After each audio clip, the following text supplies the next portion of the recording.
It's great to see everybody. Welcome to this special episode. This one's exciting. I've actually been trying to find the words because Divergence is very big on find the words. And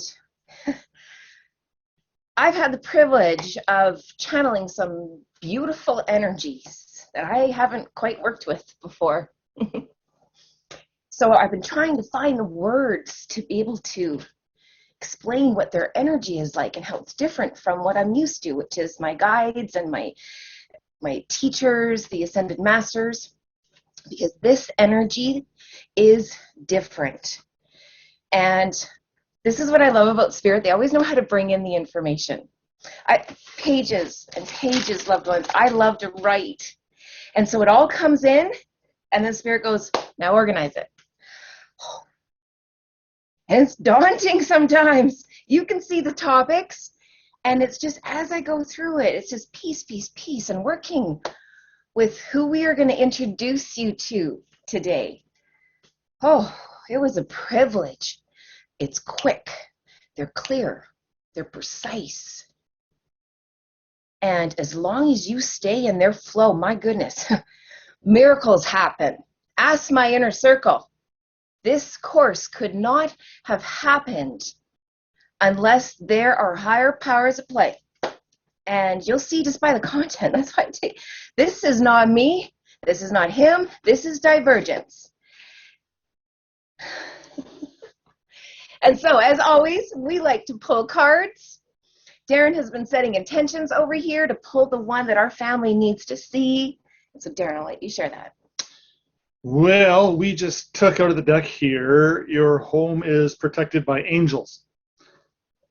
And oddly enough, we're going to be talking about these dudes and ladies a lot in this particular episode. The angels play a greater role than we thought in the nursery rhymes and the fairy tales and things of that nature. There's a lot more reality to that situation than we could have ever have imagined. And Spirit saying, your home. There's going to be a lot of messages coming through. This course was primarily centered when it first started coming in around a vision I got of a man screaming at a woman violently. And this woman just trying to stay in a space where she was trying to manage this, but she was worried for her children. There's a lot of this energy prevalent right now because people have too many problems. And so this is the reason this part, and you'll know when this part of the course is coming through, loved ones. And this is why this part came in first. And when we talk about you don't get your light codes all at once or your infinity charms, they give it to you in pieces. And then your job is to organize all of it. Because once we started to organize it, I was like, wow, okay, this is the direction we're going. No, not at all. Because now, because of this direction, we're going this direction. And that's 5D. It is polarity. It is extremes. It is fast. That's why when people say, we're too quick, you're too slow. As a matter of fact, we were just speaking the other day, like when we do most of these engagements, such as these, I will typically slow myself down just this much. And the odd time, I'll stumble on a word. I'm stumbling on a word because I'm not speaking it quick enough. But yet we have enough feedback from our audience suggesting, still too fast, still too fast. So you see how we get caught. And this is, again, a beautiful system where we can always go back and hit play. So if it were up to me, I'd be turning it up even more. So let us bring it in fast, loved ones, because there's a lot of information that has to come in. And we talk about the angels blowing your hair back. They're going to take your clothes off today. Let me tell you, that's how much information's coming in today. And so with that, hold on one moment. We're going to get our slideshow ready for you.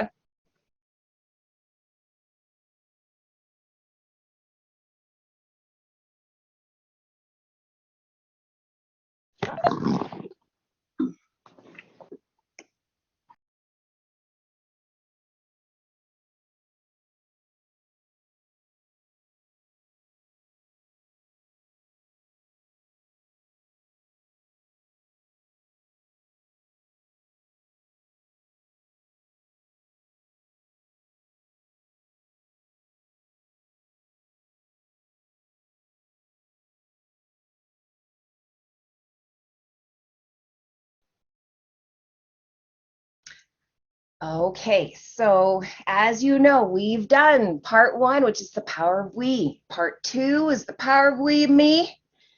And part 3, they said, was to be the power of we, me, and them. And it's called them because there's a big presence in that. And so this is going to be today's outline. Number 1, who is them? Number 2, the story of how we were created.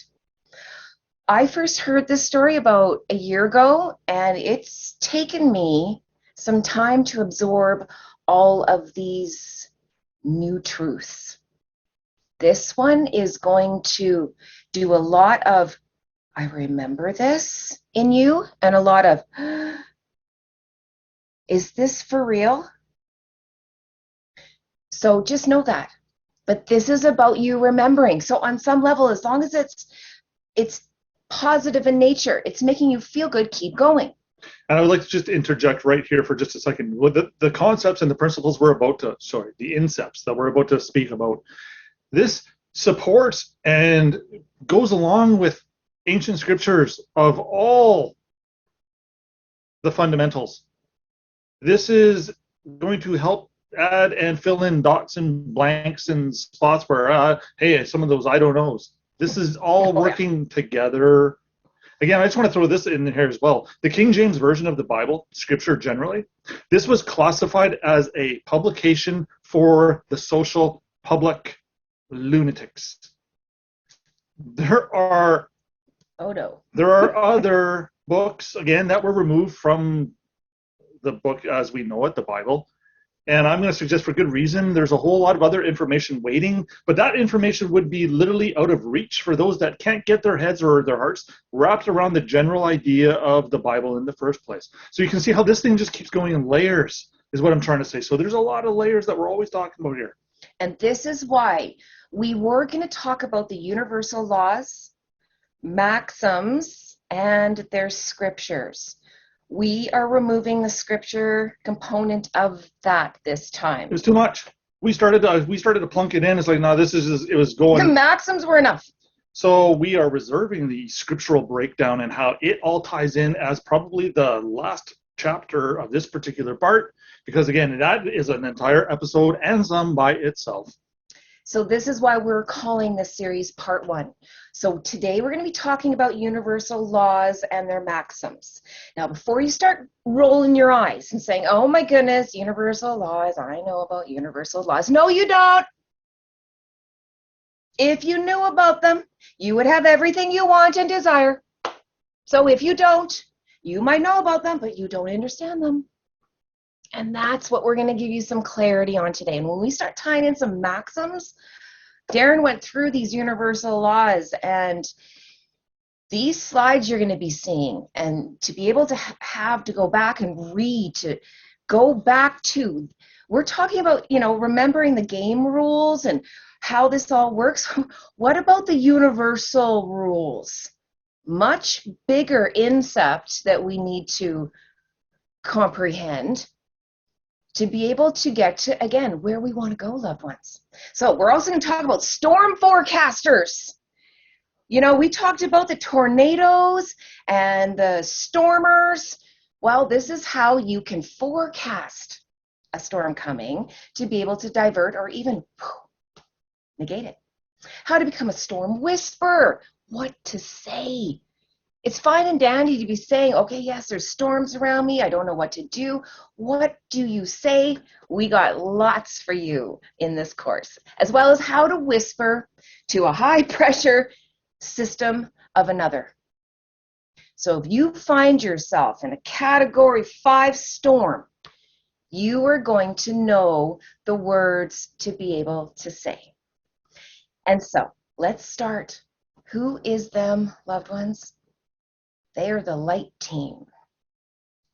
This is going to introduce to you your starseed family if you don't know who they are. This is the Galactic Federation. And I just, again, want you to feel this picture. Because if you go on the web and you start looking up starseed family, you're going to eventually see some very dark rabbit holes that you can go into. And just like the law of polarity, if there's light, there's dark. So we were very careful on the pictures that we chose for today's class. We didn't want you to attach to the face. So be very careful when you go exploring with who your starseed family is and the galactics that are stepping forward, so that you are identifying how you need to see and feel their energy rather than what you were told and what you attached to. So this is why we try and remove the faces. When I connect with my team, I don't even really focus on their faces. I focus on the level and the intention and intensity of their message. So when they're trying to really make sure I get something, I know when I have to get every word just right. And as long as I'm focusing on their face, I'm distracted. And that would just be a condition that we've all been programmed with. When we speak to someone, we usually speak to the face. You know, you don't speak to someone's back, technically, unless they're running away from you for some reason.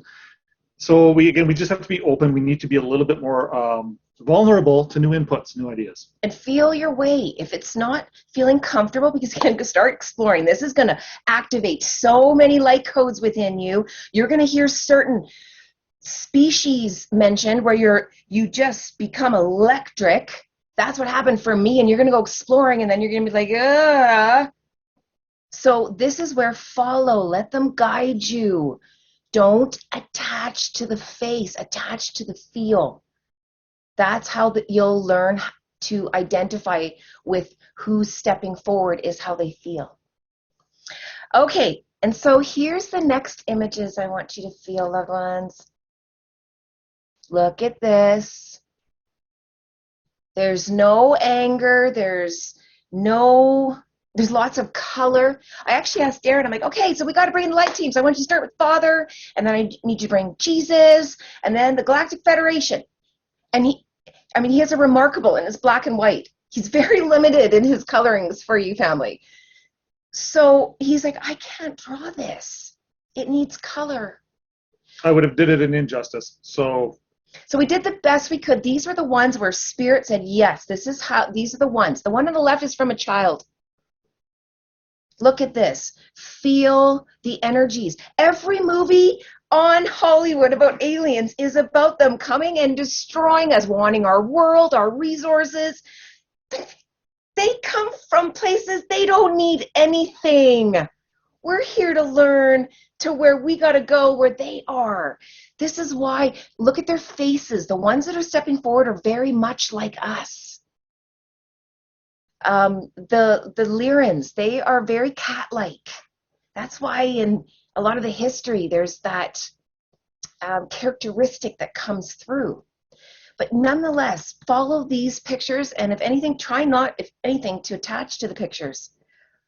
If Spirit, the Galactic Federation, these are the Royal Galactics, and we're going to be talking about that soon. They're the ones stepping forward and letting us know that they want to work with us. And this is not meant to be scary. The Deletes, that's their new name, just so you know. I didn't come up with that. However, it is very applicable. I'm going to be using it every time. I was calling them elites, and like, as if they were something special. No, they're not. They're Deletes because they're on their way out. So, I can't remember what I was talking about. So, about that. The colors and the emotions and the feelings versus the faces. Exactly. So, I just want to go on to our next slide here about the Royal Galactics. So, these Royal Galactics, these are the ones who have a vested interest in us, loved ones. So when you talk about the light team, it's Father. Yes, at the top, number 1. Number 2, Jesus. However, and this was something Darren and I had to go back and forth on, the Royal Galactics, which is the Galactic Federation, they're very much on par with where Jesus is. Can you explain? So again, we're talking about some pretty serious substantially based light beings with gifts beyond our normal comprehension, ability, things of this nature. So we're going to interject and stick in right here that these special beings are probably not from here. There is a presence, there is an extreme difference, just like a new element showing up. Well, our periodic table doesn't cover this, so then where did it come from? Well, then it's probably not from this earth as we know it. And again, scripture talks a lot about the Elohim, and the Elohim are going to break down into a star cluster and forefathers. So again, this is just one more example of open ourselves up. Don't be confined. Don't be restricted to what my Sunday school teacher used to pound into my head every Sunday. We need to be more than just that. If you do some research, go find the planet Elohim. It's in the Pleiades. So, you may have heard of the Royal Galactics, or this may be new. But the Galactic Federation, this is their bosses for Earth. For Earth School. That's it. Not anywhere else, just here. Because again, these founding forefathers, they had a vested interest in you. You're going to see how much of a vested interest in a moment. So they are the original creators. There are galactic forefathers, our primary starseed family. And again, by creators, what we're suggesting here, I know we're using that word as a descriptive element, but what we're suggesting is they took and put the recipe together. The recipe parts were already here. That's provided through and for and from our ultimate highest creator. But then we had these worker bees, this galactic family that came together and they started making things. And again, here's another that would support such a claim. If Eve was created by a single rib from Adam, I can kind of visualize through my shirt. I got more than one rib. I mean, yeah, they're all interconnected, but a single rib would imply that it came from a family of ribs. And they're probably of different shapes, sizes, proportions, characters, abilities. There's a little bit more to it than just what's on the surface. There's more bones involved. So give that a little bit of a scratch. You know, it's this idea that, okay, there's this group of so well-to-do races, and again, they're just trying to create something. Again, Scripture says, "Let us make man in our image." That's plural, folks. I don't need to go farther than that. That means we're dealing with more than one something. And we're introducing you to them today, who these ones are. We are not saying that there were not other beings involved in the creation of Earth and had some input, but what we are saying is these four, they are your major and primary contributors. We'll fix that one. We're still working out the language. But until we switch the cons to the ends, we're going to do a transition here for you. And if anyone has been playing with that, switching the word out, con for in, you'll find it works 99% of the time. The odd one won't really fit that well, but you know what? Just give it a chance, breathe with it, watch what happens. So, open your hearts. This is why we did the meditation. Keep your crown open, all of your chakras if you have that ability, and just hear this information that's about to come in. With these four societies, they each had their own strengths, gifts, and their own weaknesses and shadows. The beings had shared knowledge with each other for eons. They incarnated back and forth into each other's worlds to learn new skills and lessons, but they had yet to experience a world in which they could practice and learn everything at once. Earth was intended to do just that, to be a third-dimensional world where teachings of the universe could be integrated into a holistic or a healing manner. Now, before Earth was created, a being could experience polar opposite emotions independently, but not at the same time. So, for example, the birth of a baby, There's often reports of how you feel an overwhelming sense of love and fear, all and protectiveness, all at the same time. This is what makes Earth unique and our experiences here. However, the Sirians, the Pleiadians, the Lyrans, and the Arcturians, they did not expect to find that maintaining a balance between the divine and the feminine energies, Divine masculine and feminine. divine masculine and the divine feminine, would be more difficult in a world where polar opposites were experienced at the same time. And this is why Earth was still very much an experiment.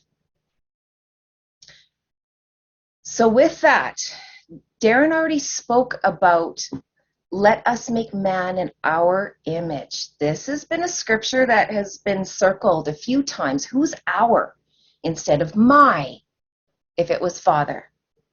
So there's very much more than one image that's being involved in all of this. So please understand, loved ones and family, that we are speaking prior to Adam. This was before he was created. This is when they were working it out to make him.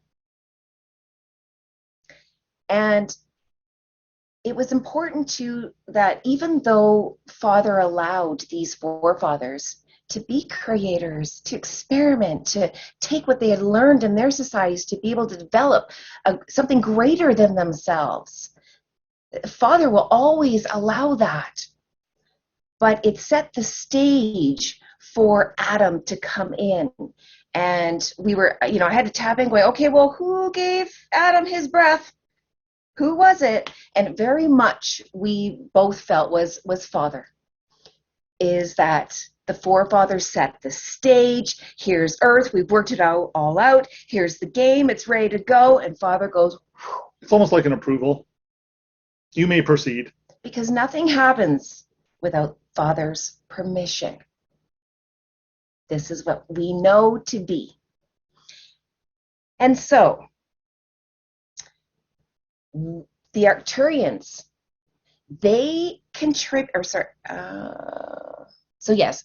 with Father's permission, Earth, as you can see from the screen here, was manifested from higher dimensions and was created from the four elements: fire, earth, air, and water. Okay, so who contributed what? Well, the Arcturians contributed their knowledge of sacred geometry and earth from their world of Arcturus. Go do some research on that, loved ones. These are the smarty pants of the groups. The Arcturians, they know some things.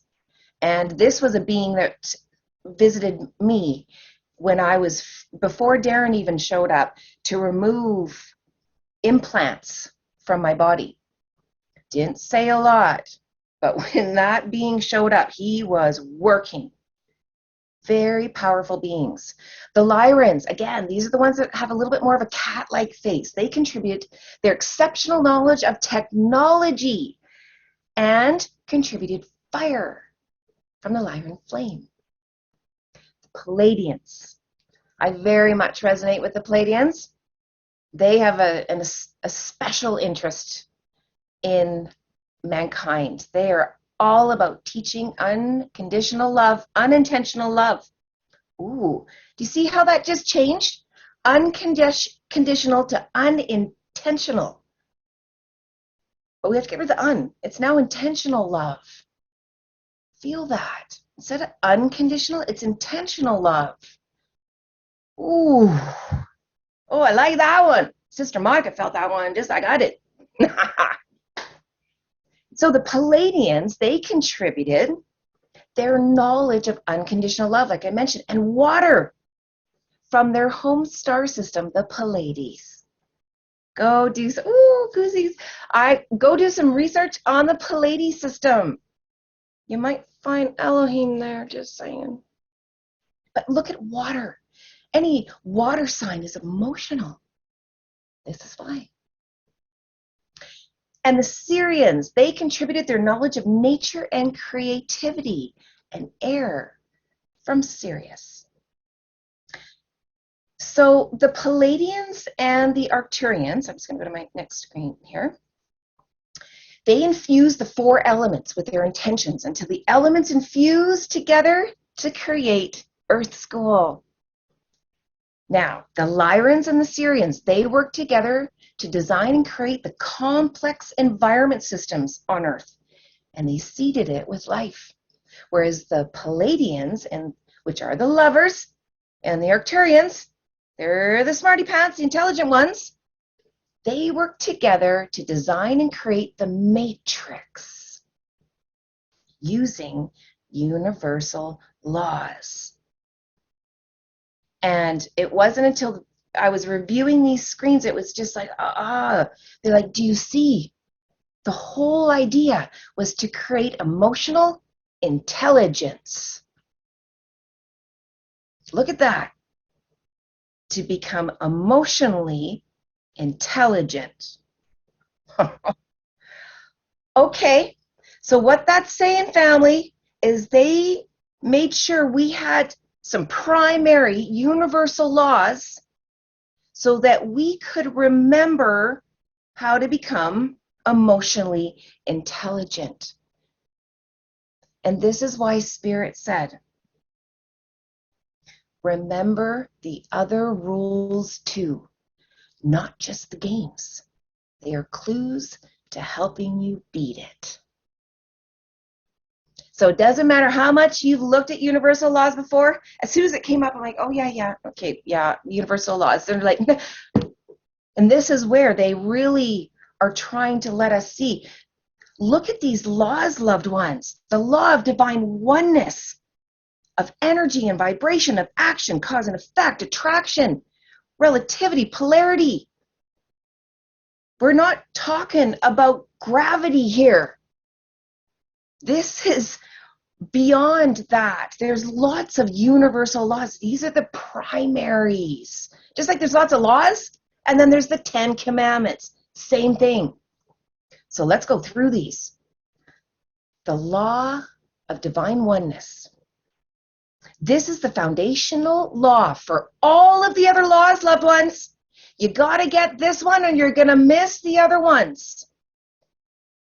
You have to believe that everything exists, seen and unseen, and it's all connected. The law is activated when compassion is exercised and you believe in divine oneness. You have to accept that we're all connected, that what you do affects another, or you just don't care. So let's talk about your maxim on this one. So equity is equality. Now, if we're really concentrating and focusing on source, Father, Creator, we're trying to get as close to that situation as we can. So if Creator is the equality and equity is helping us achieve that, that's technically part of the working bridge, our life's stories, our life's histories, our life's events that help us put together this roadmap, trying to find that equality, that equal, that the quality of life, the truth, and the way. So keep going back to our forefathers, loved ones. Why would they want us to learn the law of oneness? Very, very, very similar to the first commandment here, by the way. But when you think about that, why would our forefathers, our foremothers and fathers want us to know about oneness so that we know, don't hurt your brother or sister. If you do that, it's going to hurt you. It's very simple. That's the whole like attracts like. This is why if you feed someone's tornadoes or their storms, you get a superstorm. You have to be careful as far as what you contribute to the collective, what you're imprinting. That's huge. And this is why this is going to tie very nicely into our next maxim, which is the law of energy or vibration. Ooh, everything in the universe, loved ones, moves in a circular manner. Reminding you of anything? Including our thoughts, our desires, and our emotions.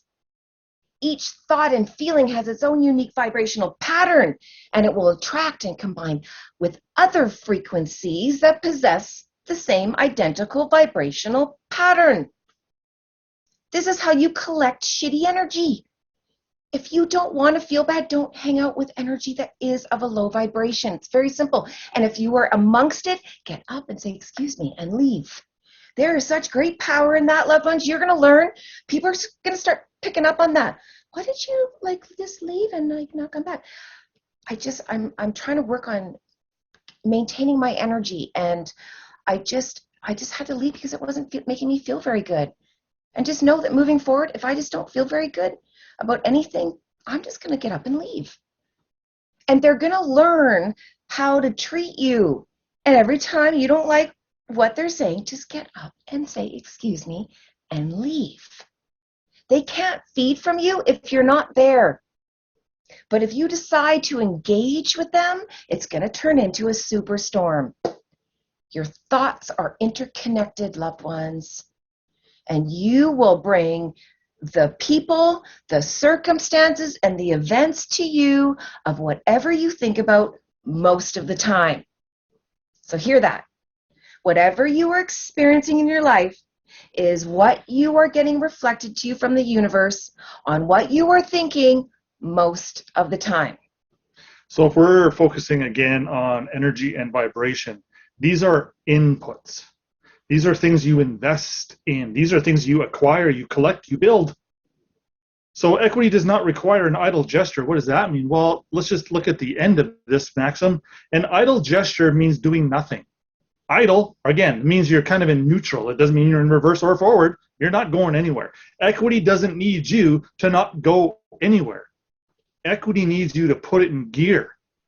If you got to back up to get a larger picture at something, okay, great, throw it in reverse for a little bit, but don't go too far. Because the idea here is to get it in first and then get it into all the other gears, right? Like that's our life's goal. That's our life's goal. So if you're putting no energy, if you're sitting in neutral, if you're putting no energy, if you're investing no energy or vibration into your life, what are you expecting in return? Pretty good law for our forefathers to make sure we understood. Hey, family? You starting to see? Next. Our forefathers wanted to make sure we understood the law of action. What is that? The law of action states that we must take action in our lives, move to see changes happen. Every action or movement, however, creates a result. The law of action also says that if we do nothing, you get nothing. And avoidance will never make a problem work. Can you speak to that? So equity regards done as what ought to be done. This means even though you may have made a mistake, an error, an accident, or a fraud, equity swoops in and says, hey, whoa, wait a minute. Let's allow a space for this man or woman to fix themselves, get themselves cleaned up, maybe rinsed off, maybe a whole new man or woman, because that's what ought to have been done in the first place. Except they got a little bit sidetracked and they got a little bit deluded and a little bit deceived. So that's okay. Everyone knew that was going to happen. So we're going to carry on the way it was meant to. And again, so the law of action is suggesting, hey, as long as you express some type of interest in a more fulfilling, loving life, equity says you ought to have it. The law of action means you have power over your future. And you can always change the now. Thanks, forefathers. I think that's going to be a great one to learn. That's going to be feathers we need to develop. You can see why, though. Next one, the law of correspondence. Whoops, sorry. Sneak peek. Good thing it wasn't questioned. You got no answers on that one. Okay, so the law of correspondence. The law of correspondence, I actually had to do another word for. Me and Google, we love that. Another word for. Correspondence is another word for similarity or resemblance. Write that down. It's the law of similarity or the law of resemblance. So this law states that patterns repeat throughout the universe. on a personal level, depending on what you're emitting, you're imprinting your pulse, and your reality is a mirror of what's inside of you at that moment. So when we talk about your outside world is a reflection of your inside world, it's in that moment.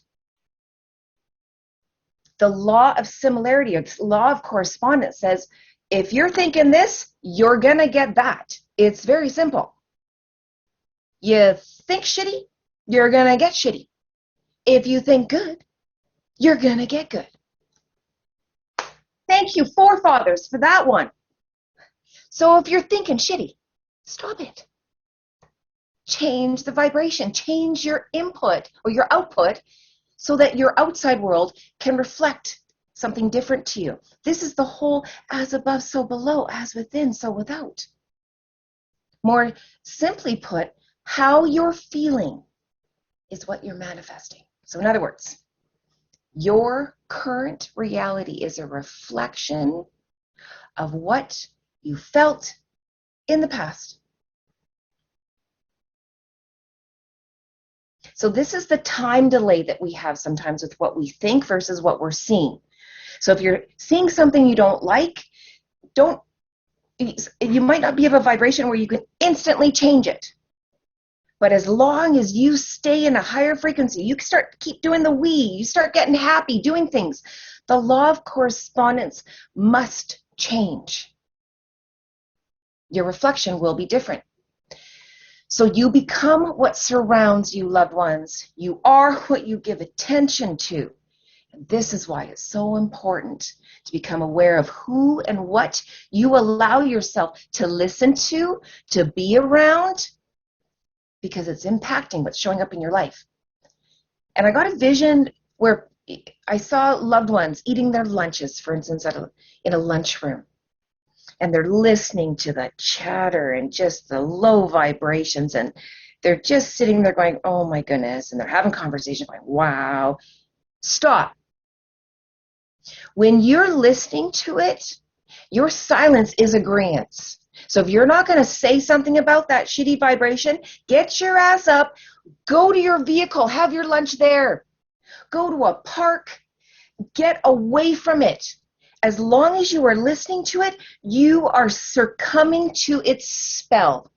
There is a rate of absorption there that through exposure, kind of like radiation, Careful. you might get burnt. Careful. So let's talk about this maxim here. This one is a little bit, feels like it's out in right field, but here's why.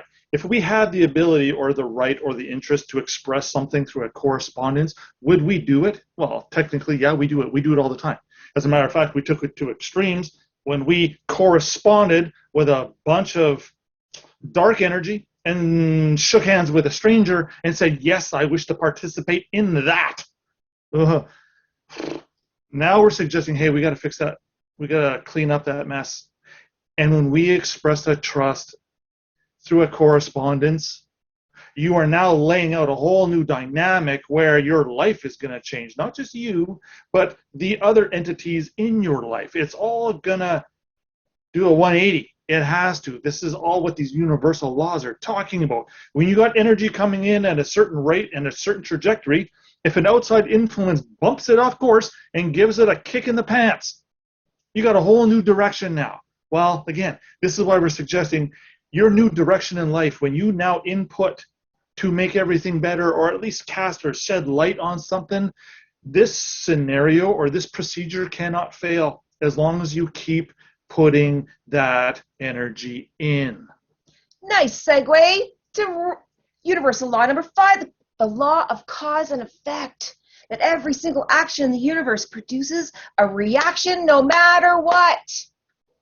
Every single effect within our world, upon our earth, has a cause and an original starting point. Something can't happen unless something starts it. So everything that you're experiencing in your life is a result of how much past energy and emotions you invested into it. We've all heard about Newton's third law. For every action force, there will be an equal and opposite reaction force. Oh, you don't hear the end of this one too often, though. Physically, verbally, and mentally. There's different aspects of when you send an energy out, the flow and the manner that it transpires in. So that means that everything you do, loved ones, every word, every statement you make or hear, every thought that you are creating, it's making a record, and it's emitting and transmitting.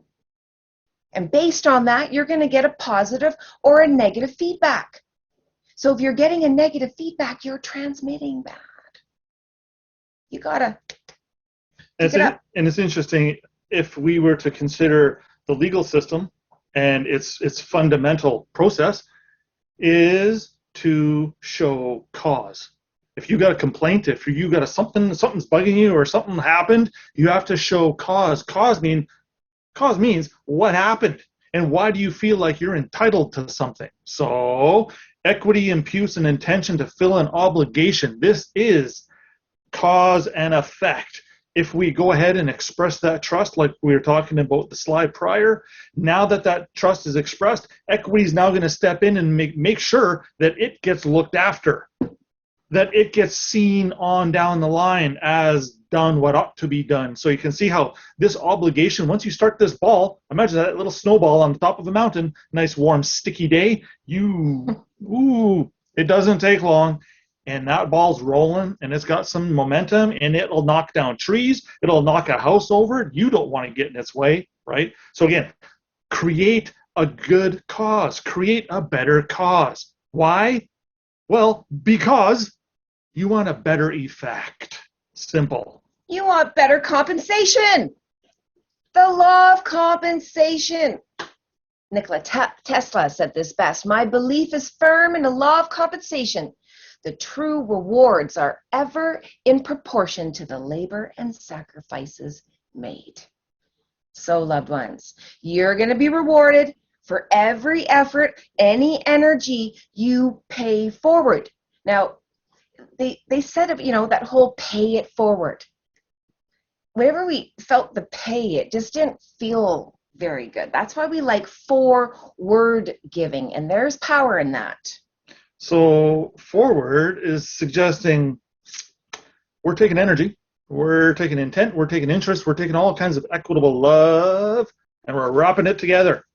And we're about to do something with it. And because this was done with honor, integrity, grace, you're going to be entitled to a reward. Interesting how the word ward is prevalent here. Forward, reward, guardian, ward, relationship. When you make the mistake by volunteering to be a social citizen, you just agreed to be a ward of the state. Now we got to get rid of that ward position, and here we go. To get different compensation, because apparently as a ward you don't get a lot. So this is what's beautiful about the law of compensation, is that whatever you give, you're going to get. So if you give little, you're going to get little. If you give more, you're going to get more. And the awareness of this law is going to give us the ability to be able to see the negative and the positive payoffs for our being. I don't like actions. I don't like to act. I like to be. So whenever I make a mistake, okay, what was the result? Did I learn something from it to be able to weigh it? The emissions, and to be able to do course corrections. You can be midstream going, I don't like this payoff. Because men and women love payoffs. You don't do anything unless you get a payoff. It's built into us. Why? Because of our forefathers, the law of compensation. We know we have to invest into things that feed us, that give us energy. We just have to make sure that we're getting the right thing from it. Okay, so equity will not suffer a wrong to be without a remedy. If we're talking compensation, we need remedy and we need relief. Again, some have suggested that remedy is a pretty legal word. Fine, stick relief in there. Although they've got remedy right in the maxim. So here we go. So the compensation part is this, though. The legal system will provide certain kinds of remedy. Here, you get this. But you know what? The legal system doesn't really deal with fraud. Why? Because the legal system's built on fraud. The legal system cannot use itself to undo itself. Fraud is reserved specifically or exclusively for the equity jurisdiction. Equity has to swoop in and take over the moment the word fraud comes out of your mouth.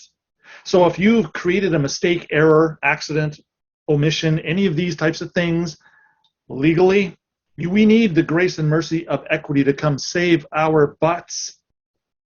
And the moment we mention fraud, again, equity will take jurisdiction to provide that relief or that remedy, no matter what it is, but we need to focus on the fraud part of it.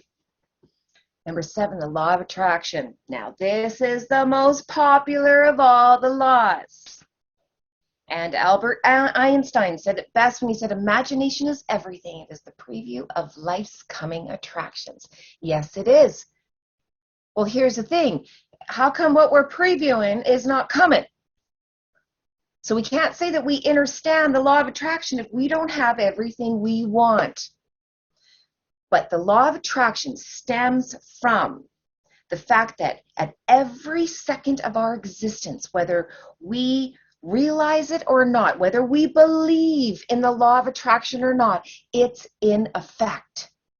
It stems from the belief that we possess the ability to breathe life into our deepest thoughts and desires.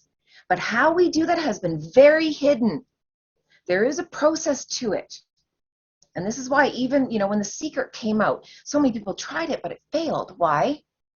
How could some people get their sight back and walk again, whereas others couldn't? There is something that has to be done. There's blocks. Again, that knowledge has been removed. It's coming soon. I loved this saying that we came across today. I was like, and he loves Marcus Aurelius. It's just a character this one relates to. So I'll let you bring this Well, one. It wasn't just Marcus. It was the whole Gladiator movie, really. Yeah, Maximus played a pretty cool part in that. So, again, if the things we think of are about determine the quality of your mind, your soul takes on the color of your thoughts. This means careful what you're processing and feeling. If we live a life in these tornadoes, in these cyclones, in these vortexes, this confusion builds and builds and builds and builds and builds some more until the point where you're so freaking lost. Time to check out. Now again, Father doesn't want any of his children to perish, which is why it's critical that what you bring about, what you think about most of the time will determine everything. So that's why you want to come. Here's the maxim. He who comes into equity must come with clean hands. Can you imagine if you're out there trying to attract something, do you want to be doing it with dirty, filthy, disgusting hands? What do you think you're going to get? Get those things clean. Get the intent behind your hands on a level where they're no longer practicing iniquity. You can literally leave your hands unattended, and they're not going to go reaching into the cookie jar when mom's not looking. Discipline, loved ones. Focus. So when he said your soul takes on the color of your thoughts, some of us were like, I don't even know what my soul is, Jody. Replace soul with my wings or my light codes. Your light codes and your wings will take on the color of your thoughts. And Spirit came through. They are going to show you light codes. If you want to see the color of your wings, ask them to show you. Notice if they have color, how big they are, if they're missing feathers. Color, loved ones, just so you know, in these meditations that you're doing is so huge. I will start speaking to the different colors and what they mean and the different parts of your body they're associated to. They're all messages. All right, let's go on to universal law number 8, which is the law of perpetual transmutation of energy. Say that 5 times fast. It's a mouthful, but it has a lot of meaning. Energy is always transmuting. It is always transferring. It's always in motion. It's always changing. It's constant. Something can't be nothing. Hear that? Something can't be nothing. Even nothing is something. So your thoughts are going to determine your emotions, loved ones. This is actually a very profound teaching once you understand your tornadoes, family. This is the whole cyclone. Your thoughts determine your emotions. Your emotions determine your behavior, whether you react or whether you respond. The difference between reacting and responding is responding. You take a moment to collect your feelings. And your behaviors determine your results. So if you choose to react, you're going to get the same thing. If you choose a moment to gather your thoughts and choose your words and your emotions mindfully, you're going to get different results. So this thought, emotional, behavior cycle is going to create your reality, what you're manifesting into your worlds, loved ones. This is why it all starts with this. This is your culprit. This is your tornadoes. And the more you mind your tornadoes, if you go around people with bigger tornadoes, your smaller tornadoes might get drawn into theirs, unless you're mindful of that too. Change your thoughts. You change what you're manifesting. Change your thoughts. You change what you're imprinting, what you're putting out to the universe. And it's not until you start with this that you have the ability to get different imprints and reflections from the world. I love this. Life doesn't happen by chance. It happens by choice and by change. That's why the definition of insanity is what, loved ones? Doing the same thing over and over and expecting a different result. Well, if you don't change, if you don't make different choices, nothing's going to change in your life. So if the equity here that applies is equity delights to do justice and not by halves. So if we're talking again about transmuting energy continuously, this cannot be stopped. So what we're suggesting here is if you're going to do this, do it all the way. Equity is going to come to your aid and assistance. Don't just stick your toe in the water. What if it's cold? And what if, I see how it instantly puts blocks, fears, doubts, all the... Might be a cool breeze. Just jump. Just jump. Go, go, go. Don't do anything half-assed. The law of relativity. Everything's neutral. It exists in all things. And in the end, meaning comes... So meaning, again, meaning means your feelings or your attachments to things, people, and events. Okay, so understand your meaning comes down to your perspective and your perception. And probably your proportion. So this is your belief system and the vibration that you are able to see things. So the more in 2 or 3D you are, the more limited view you have. Things in our life have meaning because we give them meaning. That's why something that might mean something to someone else doesn't mean something to you. Why is this? We're going to explain. Another way to describe this law is that everything in your life is comprised of relationships. You have a relationship with everything that means something to you, loved ones. This is huge. And your way of being or relating to that thing, it's the only reason it exists. Because if you didn't feed it, it wouldn't exist. If you didn't put energy into it, it would fail to be in your life. So if you have something in your life you don't like, you're feeding it. And this is why this law is so important. Our forefathers wanted us to know this because it represents the need for us to be challenged. That if we don't like something, we'll change it. Even if your relationship is fantastic, are you going to stay idle with that gesture? No. Or are you just going to keep going, right? There's always room for growth, more. And again, this isn't a greed thing. Maxim, equity will not allow a statute to be used as a cloak for fraud. How does this relate to relativity? Well, if we've recently created relationships, these relationships are built on either fraud or truth.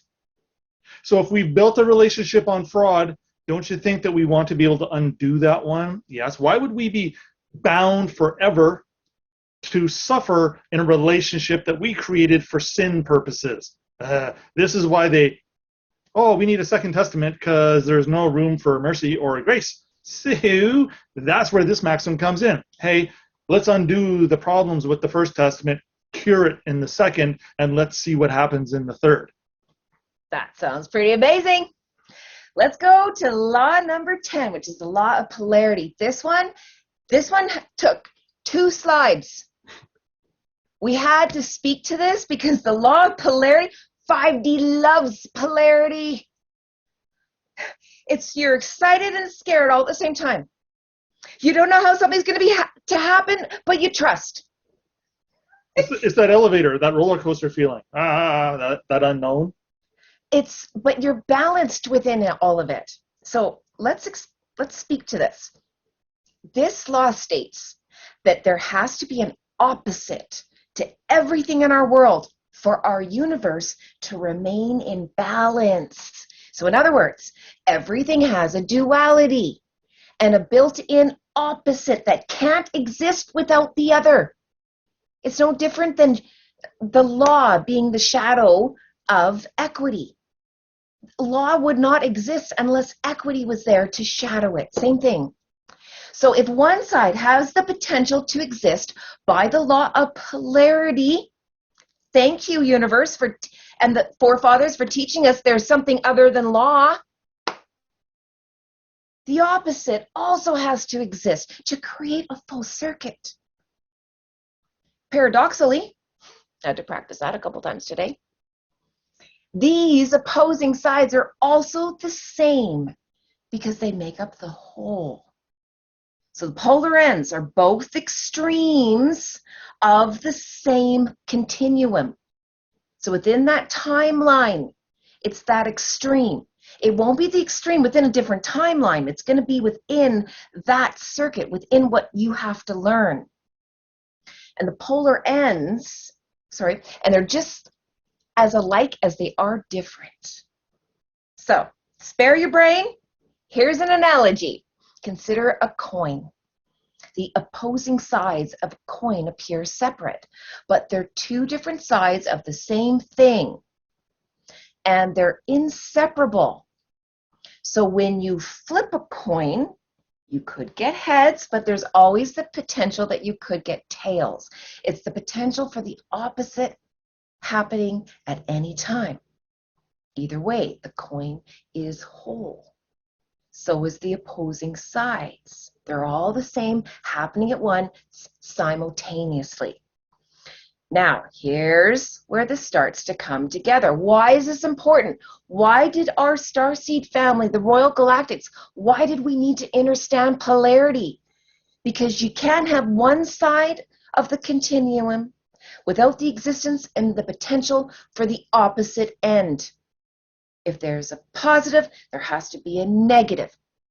And we've spoken to this a lot. You can't have black without white, good without evil, wisdom without no wisdom, birth without death, life without dark, happiness without sadness, health without sickness. There are polarities. And by this narrative, if you're happy, you have the potential to be sad. So stay happy. If you're sad, loved ones, if you're feeling alone, the law of polarity says you can also have the opposite effect. So the reason, again, this is so important because it gives us the extremes. And depending on what our mindset is going to be what is given to us. So if the law of polarity, I love this, always gives us both extremes, and our mindset is what determines which extreme is delivered to our lives, the law of polarity gives us active or knowing choice. And so this is where this maxim, equity abhors a forfeiture, comes in. Can you imagine if I've experienced a negative end of a polarity where I signed my life away and I've been living as a, I don't know, let's call it a fictional entity under the guise of taxation, sickness, death, and all kinds of horrible things, would I also not be again able to or ought to have the ability to correct that? If you forfeited your life, well, we're suggesting equity hates it when we're tricked into giving our life away. But if you continue to volunteer to give your life away every day, equity is waiting for you, but it can't help you. It has to wait until you perfect something. Law of rhythm. Everything is cyclical. Cyclical. It's another word for repeating and recurring. It's that change is always around the corner. The process of moving in and out of different phases of our lives, just like the seasons. So you can think of this law as the energy causing a pendulum kind of to swing back and forth. It doesn't just go a little bit and come back. It has to flow in equal duality. It encourages us, loved ones, to weather anything that we're going through, because we know that if we're experiencing something, we're meant to master this rhythm. We're meant to overcome it so that we can go on to the next phase and cycle and rhythm of our life. And if the law of relativity, and we spoke about this one earlier, represents the need for us to be challenged, to grow, then the law of rhythm is the timing in which this has to play out. So rhythm, once you get to a certain level, you're going to jump. You're going to move. You've invested enough energy for that timeline to jump. If you put enough effort into playing a musical instrument or dancing or developing this rhythm through your thought processes and otherwise, eventually you're going to start acting on these things and you're going to become a better dancer. Your music pretty soon, if you can play a bunch of instruments, you're a walking symphony all by yourself, are you not? Yes. So the maxim, equity aids the vigilant, not those who slumber on their rights, is applicable to rhythm, because once you start, you're kind of waking up, you're not so sleepy.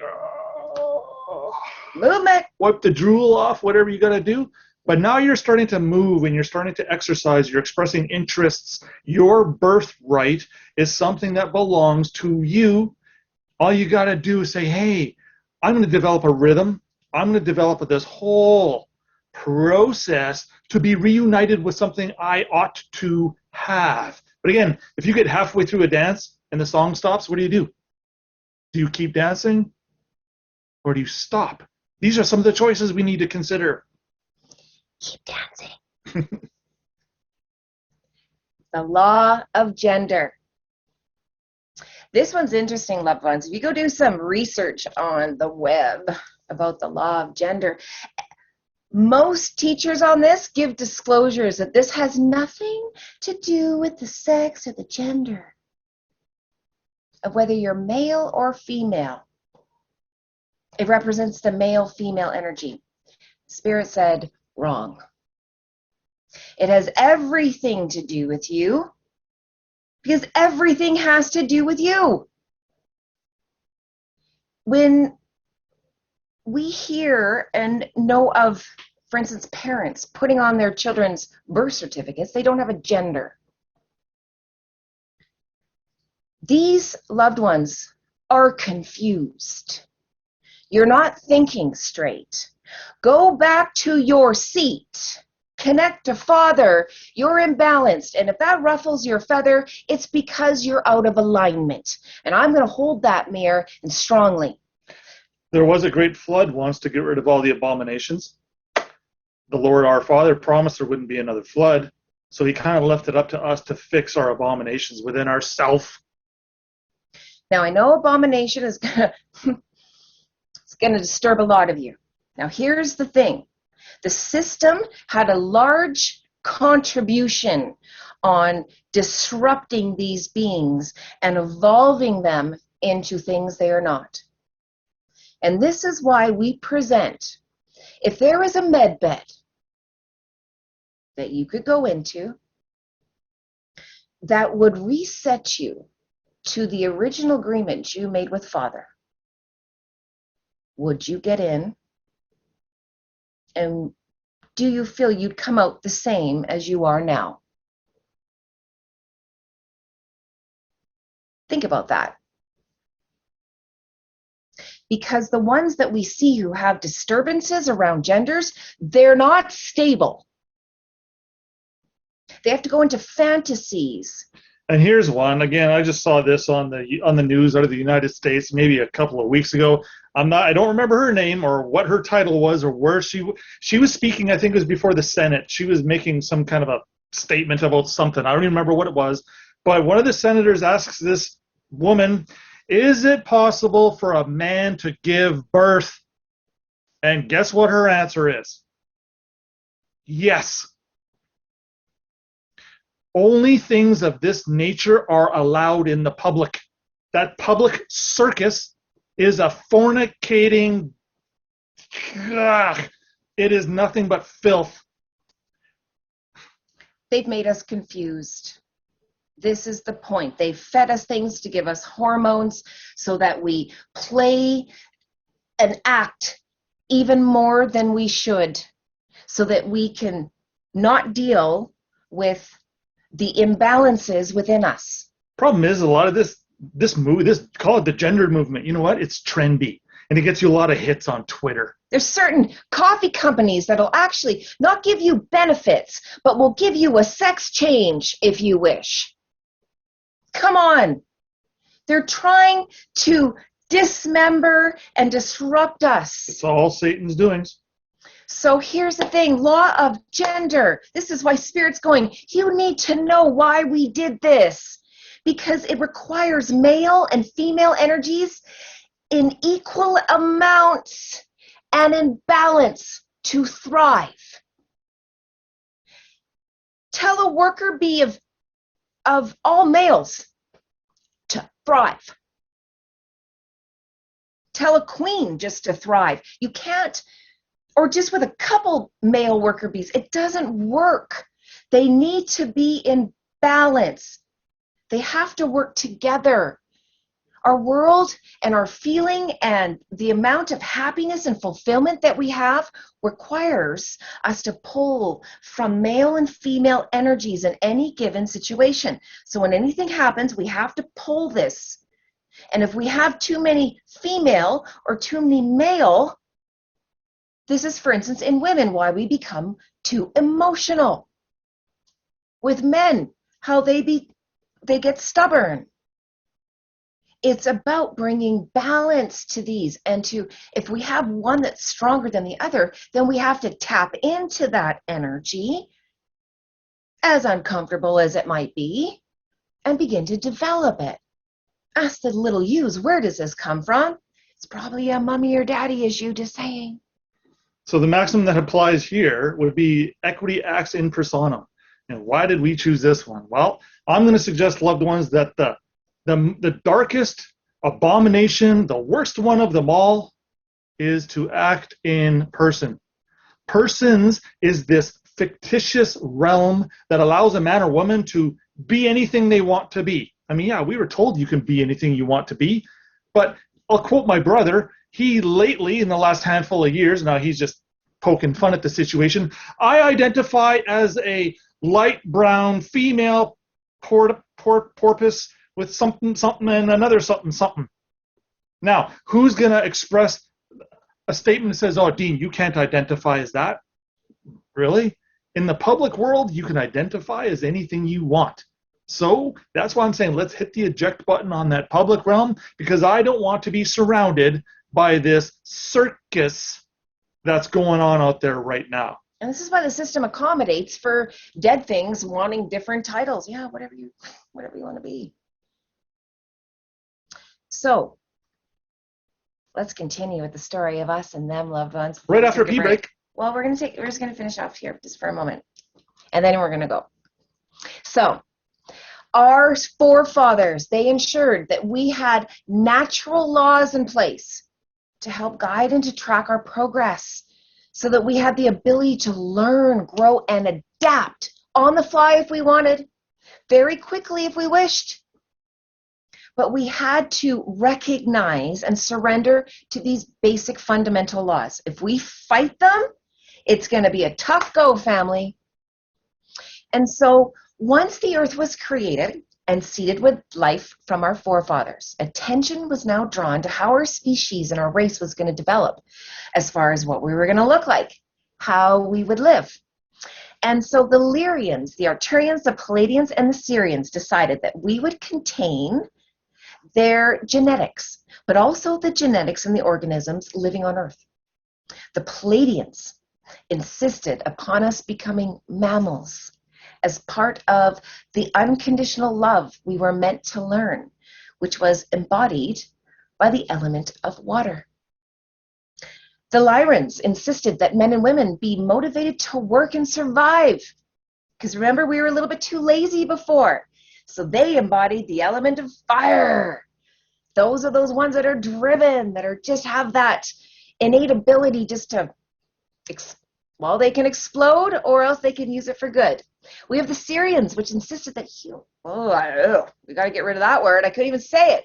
Insisted that men and women be creative and have free will, embodied by the element of air. And the Arcturians insisted that men and women be ingenious, embodied by the element of earth.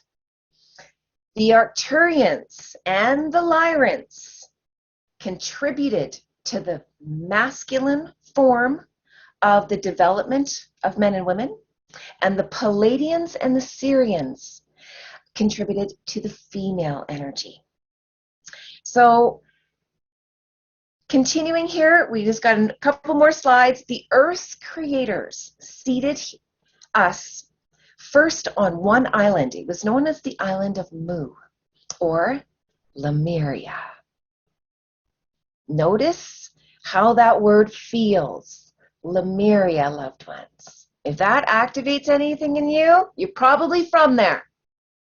Beings began to seed into human bodies from the Pleiades, Arcturus, Lyra, and Sirius.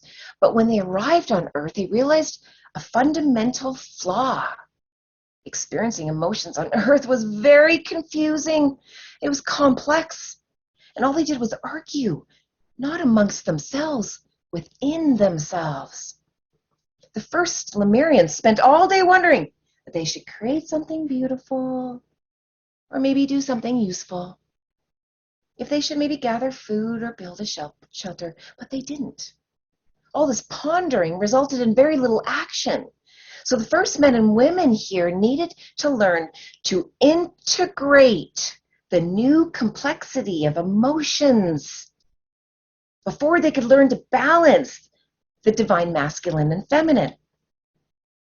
And so again, with Father's blessing, our forefathers decided, so these were the four, there should be a polarization in the population, allowing them to identify more with the divine feminine or with the divine masculine, so that they could focus more on emotional evolution.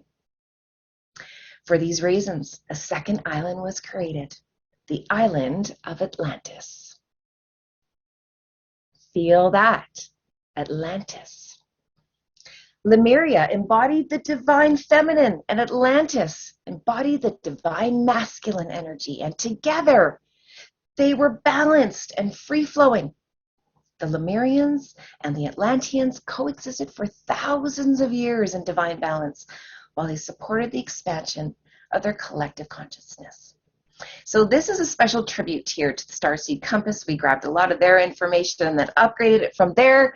But this is going to set the space for you to understand what had to be worked out before Adam just came here. It wasn't that simple. There were petri dishes that needed to be created and mixed throughout all of the star seeds to be able to create a whole new atmosphere, one that was tangible, where you could touch and feel dense. It was heavy. There's no other school or place of existence like Earth in all of the universe. That's why we're the zoo. Everyone watches us. This is why everyone wants to get here and why there's a waiting list. But we keep screwing up here.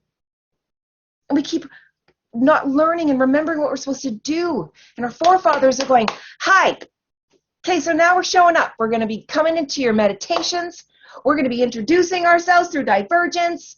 We are going to be making a presence so you can tap into our energy so that when you are presented with your storms and the storms of others, you can feel and engage our powers. So family, take a little break. We'll be right back.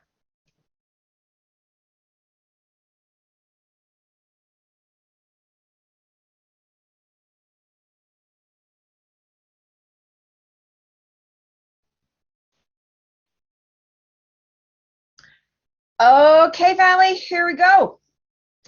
This next portion, you're going to very much enjoy because you're going to start seeing some of Darren's cutie patootie drawings. Your fridge is going to be covered here in no time. These ones are great. So explain what you wanted to bring in with this one. Okay, so again, if this is a little bit hard to see what we got going here, this is a version of a cyclone or a tornado or a vortex. So we got this energy that seems to start from no one really knows where. It kind of just starts way in the back here. We are calling this the high pressure storm systems. So this thing just spins and it gets bigger and bigger until it explodes with the right? And there's a lot of variables mixed in here. There's confusion.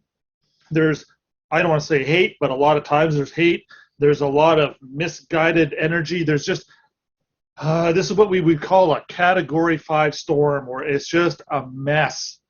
Now, again, when you blow this up, it has a larger sense.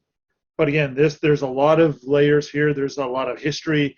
There's a lot of energy built up, and it all has to come out. And this is kind of what these high-pressure storms look like. This is kind of what we're facing. You're going to notice a lot of Darren's drawings are like the Where's Waldo?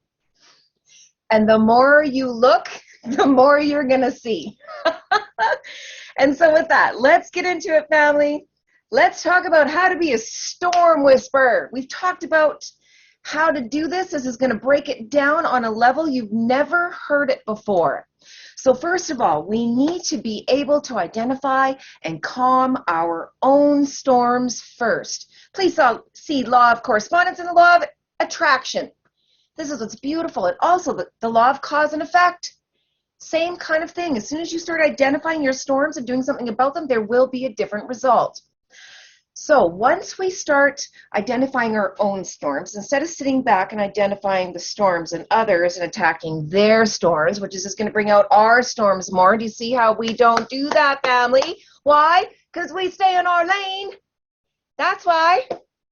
So by applying the fourth law of correspondence, your current reality is a reflection of how you felt in the past. So this gives us the ability to be able to hold our own mirror. There is great power, family, in being able to hold your own mirror, to be able to look at yourself, to see what your storms are, what your triggers are, what things are working for you, what things are not working for you.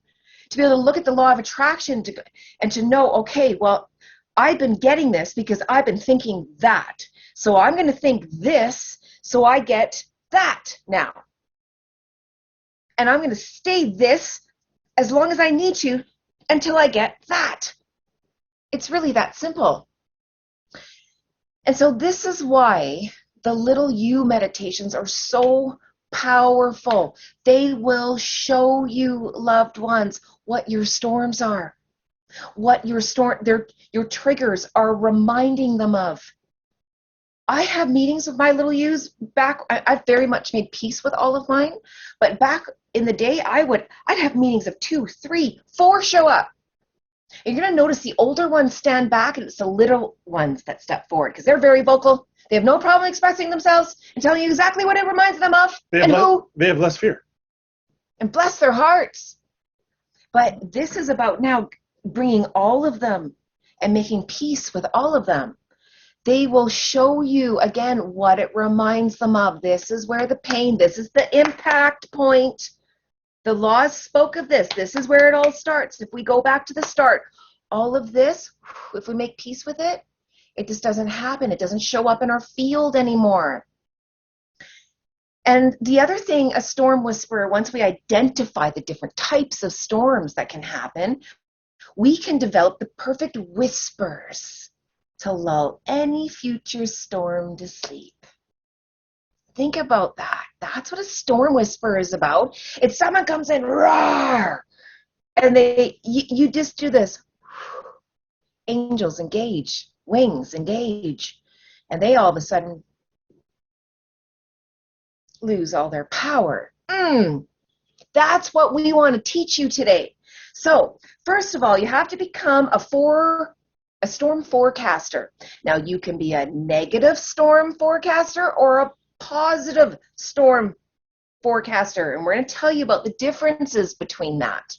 So, a positive one is someone who can quickly identify their triggers. So, remember when we got the vision of, or the angel showed how something will happen and all of a sudden there was a jolt. Remember the loved one that was in the wasteland and the angel walked by in the dust and there was a jolt. The jolt is this reminds me of something. Understand that. That part that the angels were showing, this is that energy is in me. And then when you look down, that's where choice comes. You're either going to reach down and you're going to take it to your heart center, or you're going to jolt, you're going to see it and go, I usually reach down and I grab it. But I'm not going to do that this time. I'm going to choose to instead, I can feel the emotion, I can feel it right here, I'm going to choose to let it move through me, and I'm not going to attach to it. This is where a storm whisperer engages their wings. This is where you learn not to listen to the noise anymore. There's so much noise in the 3D land. We need to just almost put little angel earmuffs on. Don't listen to it. Walk away. Get out of those energy fields. Listening to it is, you might as well be in there eating your lunch and just going, yeah, It's the same thing. It doesn't change. So this is why we have to control our emotions. So we do this by engaging the law of relativity. The law of relativity is knowing I don't have to attach to this. I don't have to give this meaning. I don't have to attach my emotions to this similar energy. And this is really big, family, because, Darren and I, we had to do a little bit of a drive here not too long ago, and we were talking about, control your emotions. Ugh, we don't even like that word. Introll. And just look at that word. Instead of control, introll. That means I'm going in and trolling. And how appropriate to see what's working and what's not. So the goal, we're learning from Earth School, is not to be emotional. Emotional, the E means extra motion. So whenever you think of emotional, it's extra emotions that are put into a situation. So I was like, okay, well, Darren, if we're not supposed to be emotional with extra emotion, what are we supposed to be? And he said, in motion. So you can see, again, this is a whole different direction. This is a whole different way of investing your equity interests, your energy. You're going to be able to manage and maintain, and you're going to be able to whittle out or not be so worried about things that really don't have an effect. Focus on the important stuff. Don't focus on the carbohydrates. And when you think of even in motion, this is the whole, you feel it, but don't attach. Spirit taught me this a long time ago because I was a very emotional being. I would feel things, and I said, feel it. And this is the whole, you're looking at it. You're either going to engage, which is you make it about you, or you're going to let it move. A professional boxer isn't going to stand in one spot expressing emotions while he's getting punched. He's going to be moving around. He has to find that rhythm.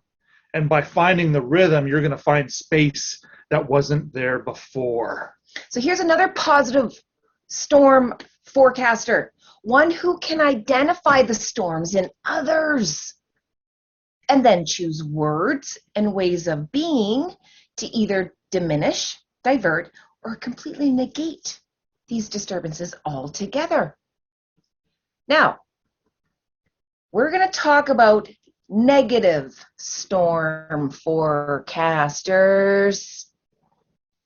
Hang on, these are people who pre-tell their excuses and disclosures to preload the situation with emotions, defenses, and offenses on why they couldn't do something or don't have to do what everyone else has to. So Darren actually brought a lot of light to this for me because he was bringing it in. He's talked to me about this before, and I was like, okay, well, I'm just going to get you to talk about it because I really just don't have a lot of experience with this in my life. And he just came up to me and just gave me this little hug. He's like, oh, honey. He's like, you've had so many negative storm forecasters, you just didn't know. And I was like, I didn't, again, the seed was planted, the light code was given, and I had to sit with that. And the more I brought this course in, Darren saw me, I was just rocking myself. I'm like, how did I miss that? Wow. So here it is. This is why people forecast why they can't do something. This is essentially to create a buffer or a zone which they can control, so that the audience that's listening is forced to either take a step back and to gauge the situation, the storm. So number two, so you can't come down on them because they have too many problems. Too many problems. Or, oh, that individual, look, they're so pissed off. I better not engage another situation that causes more pissed offness. So it forces us / the audience to completely live this false way of being. We're compensating for their inadequacies. Why? So that they can maintain their illusion until it's safe to come out, and so that no one is mad. This is to test whether or not they have to upgrade their category. And this is going to possess and put all kinds of new nuances into the situation, again, that they can control. So when they realize that you're just not buying into their forecast, a lot of these stormers, as we're going to call them, they'll upgrade their category storms. This is when you're going to start seeing tantrums, hurt feelings. I'm personally offended by what you said to me. Look for those ones. And people who, any time they start talking, it's excuses. Excusing what just happened, their busy day, how much they have to work, what they just had to do. It's exhausting listening to these ones. So again, so you can see right now where, I had to work so hard my 8 hours today. It's almost like, then don't you dare ask me to do any more work. You see how they just created a bubble? Of don't tread on me, don't trespass, don't. I'm a mother of 3. Oh, don't poke a tired, interesting. A mother who has no energy in her cup. We've learned not to poke these mama bears. But here's the thing. You're not doing something that is in balance with what you need to be doing. That's why you can't get mad at people that hold mirrors saying, that's not working for you, brother or sister. So these negative forecasters, they will actually suck in your emotions. They will steal your energy. These forecasts are so that they can fuel their next move because they don't have enough energy. They're coming in, they have to disclose so they can take your sympathy transaction. Ooh, hear that? So they can't suck in your emotion until you buy into their sympathy transaction. Oh. Look for yourself when you do that. Oh, they're this. Oh, well, they have that problem. Oh, well. As soon as it starts with, oh, I hope you get a lightning bolt to know who's forecasting to take your energy because they don't have enough of their own. They have to steal yours. Now, this tactically is a very, very good move for the narcissists because now they're consuming your energy while they've got theirs on reserve. Who's going to run out first? See? And look at number 6. Once they start feeding off of you, so you go, transaction approved, engage, suck my energy, you're going to run out before they do because they're not touching their fuel. They're burning yours. Oh, Darren said that I just did a pen drop. I had to get up from my chair and walk around on that one. I was like, wow, what a beauty. It's brilliant transaction. But again, it's dysfunctional feeding. Narcissists are pretty smart. They've got a pretty good grip on how to orchestrate their spider web of ways of doing things. So don't take on these individuals head on. They're more prepared than you are. This is why it feels like you could never win with them. And why at the end of these storms you come out of, you walk away feeling depleted and completely with no energy. So Darren spoke to this. Narcissists include a narcissist. If you think about yourself all of the time, you're a narcissist. Very simple. Very simple. This includes active 3, 4, and 5 category stormers. And I mentioned this earlier. The reason this course came in before even the universal laws was because it was very clear there are many, and they're saying millions of women around the world that are in very violent situations with angry little boys, beta boy men.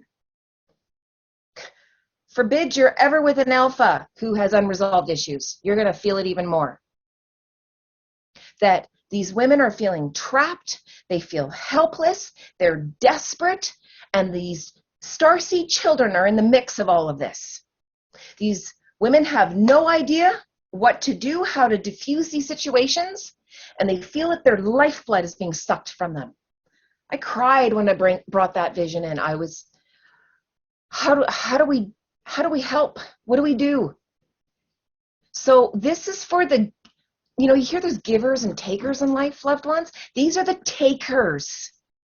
And we're not talking monetarily. These are the ones who specialize in capturing your life energy, sucking from you whatever they can. Relationships that require constant, because it is a constant emotional maintenance. I was in a relationship where you had to tippy-toe around these ones. They're known as you have to tippy-toe on eggshells. You can't say certain things, especially when you're fighting with them. And even if they're not in your presence, they seem to always be able to feed and drain your energy. Welcome to cords. They're the hotheads, the yellers, the throwers. We're going to hit this again because guess what? There's a lot of hotheads, yellers, and throwers. And we're going to be engaging the light team and the angels.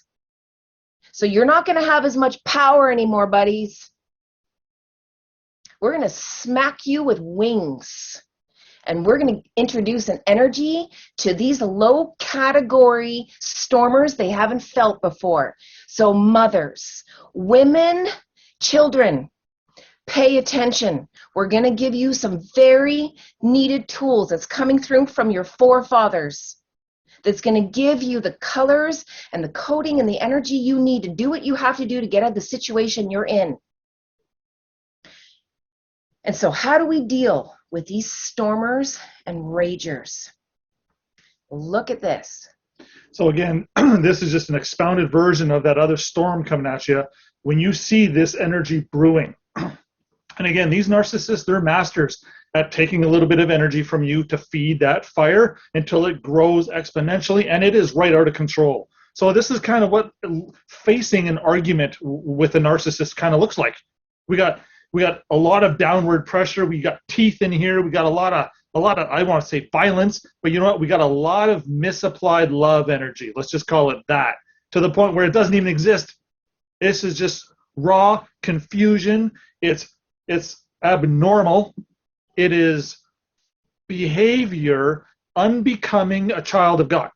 This is Satan's children's behavior, is what we're looking at. And again, I'm going to throw it out there that every one of us knows at least one or two, if not five, people that fit this motto or this profile. So again, we got to figure out a way to, how do you navigate this mess? Well, there is some secrets to this.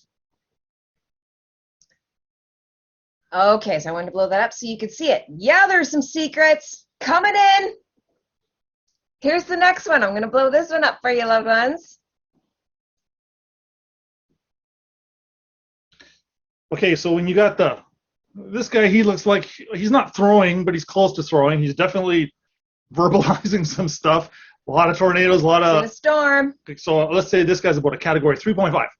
So what does an individual do to ground, center, focus, not absorb, deflect, recycle, etc., etc., etc.? We're suggesting you find that little place. If you have to close your eyes for a moment, go ahead. Start saying these little prayers. Coming up. Can you imagine?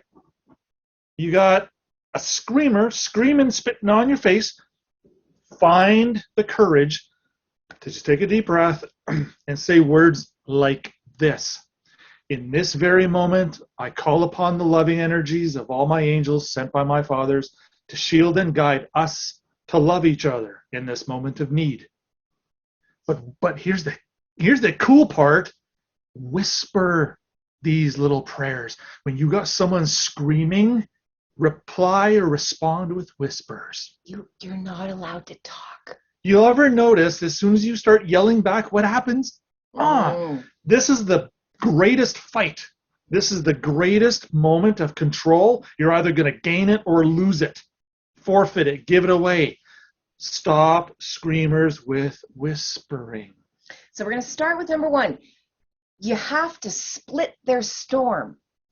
You have to take away the power of their tornado by going right through it. And that's going to take a very courageous and bold man or woman to be able to do that, to walk right into the middle of it and storm whisper it. Now, we've talked about high pressure systems and low pressure systems, but we want to give a little clarity to change that for this scenario now. So high pressure systems are going to remain the same. It's that volatile, raging, out of control emotions. But we're going to change the low pressure systems, which are more, before we were comparing them to the more depressed and moody and, unmotivated energy. Not confident. Yes, so we're going to change that scenario that the low pressure systems are now the calm emotions, the gentle, the kind, centered. They're at peace, grateful, forgiving, and understanding. So you got the ragers, and then we have the low pressure systems, which are just like this image, the ones that are at peace. Because here's what we have to remember. The high pressure systems are emitting and imprinting the lowest vibrational impact. We think because they're raging, they have high emotions and they're having a big effect. No, they're not. Which is why the display has to be so grand to convince you. Low pressure systems, which are calmness, centeredness, the at peace, being in a loving, forgiving energy field, that's a high vibration. That's what trumps theirs. If you stay in that space, they cannot maintain a low vibration amongst a high vibration. Why? Because technically you just stopped their feeding cycle right here. They're not interested in loving prayers, angels, Heavenly Father, things of this nature. No. They want to get fed by you. So, what you need to know about these ragers, these stormers and high pressure systems. Number one, if you're going to engage in them, you have to do the complete opposite of what you always have been doing. If you want different results, you can't keep doing the same thing. See the law of polarity, loved ones. This is where you can exercise an active choice to do something different. Number two, you need to know the power of a whisper in a high pressure system. So let's just talk about the whispering, portion here for just a minute. Which actor was it with horse whisperer guy? Anyway, did he walk up to the horse and yell in the horse's ear? No. See, kindness, proper approach is critical. Presence. You can't approach a horse that's out of control if you're thinking about a worry and fear that you have in the future. Horses, they're one of the most spiritual beings. So here's the power of a whisper. Number one, whisperings bring balance to the moment. If they're screaming and you're whispering, what happens, loved ones? Balances. It forces the audience to get quiet. They can't hear you. Better yet, they actually have to come to you. What are you saying? Excellent. As long as they're coming to you, you can divert and direct them. And they're coming to you because they want to feed. And this is why it's important that the power of your whispers only be of a high vibration, brothers and sisters. Robert Redford style. There it is. You can't be saying, please, angels, help him learn how to control his anger and all of his little yous that he is not clearly going and having meditations with. Oh, dear Lord. No. We're going to be talking about that. Again, stay in your own lane. So warning, once you engage a high pressure category 5, storm, as soon as you yell, it's game over and you lose. And again, you'll notice this is a competition of frequency or decibels. Whoever's the loudest wins. Whoever came up with that bullshit. Come on now. Ridiculous. But this is what the public system teaches us to do, to compete with everything and everybody, your family, your neighbors, all of it. So know this, as soon as your whisper goes to a talk, you are about to lose. Bring it back to a whisper. This is new information, but if you want to engage high pressure systems and win, you must follow these instructions from your forefathers. This is not us. This is them saying how you need to do this. Because as soon as you yell, you have to work twice as hard to recover. And you actually have to maintain control while you recover. While you got a storm raging against you. Do you see how the odds are now in your favor, loved ones? Keep the odds in your favor. Your explosions are what they want. Like Darren said, that's what, yeah, get mad at me, yell at me, that's what they want. It's the quickest way to deplete you and the quickest way to give them their hit. So when you deny their feeding, when you deny their hit, a couple of things are going to happen. We know that's coming, but at least you're changing the dynamic or the flow of the situation. You'll find that the narcissist did not expect you to just hunker down, find a resonance that's peaceful and calm, and stay there. They've never seen this before. You just caught them with their pants down. They don't know how to react to what you just did. So here's what else you have to know about the power of a whisper. It provides a quiet space for you in a storm. So when you're in it, and we've all been in it, the ability just to know this is what I choose to do, and this is why I'm engaging, and these are my intentions, and this is why, and you just keep whispering to it. Now here's the thing though, whispering does not mean silence. This was my go-to when I had a yeller. I would just shut down. That was my thing. That was my go-to. Silence is acquiescence, is acceptance, which is agreeance, and no. Okay. So what he just said was when you're silent or you shut down, you lose because you're saying you agree. This isn't turn the other cheek. This is you just sitting there taking it when you ought to object. And you can object by staying calm, centered, focused, and start whispering. So, shutting down, or the silent treatment, like Darren said, is a form of agreeance and acceptance. It will feed their storms because it's going to irritate them that you cut off their feeding.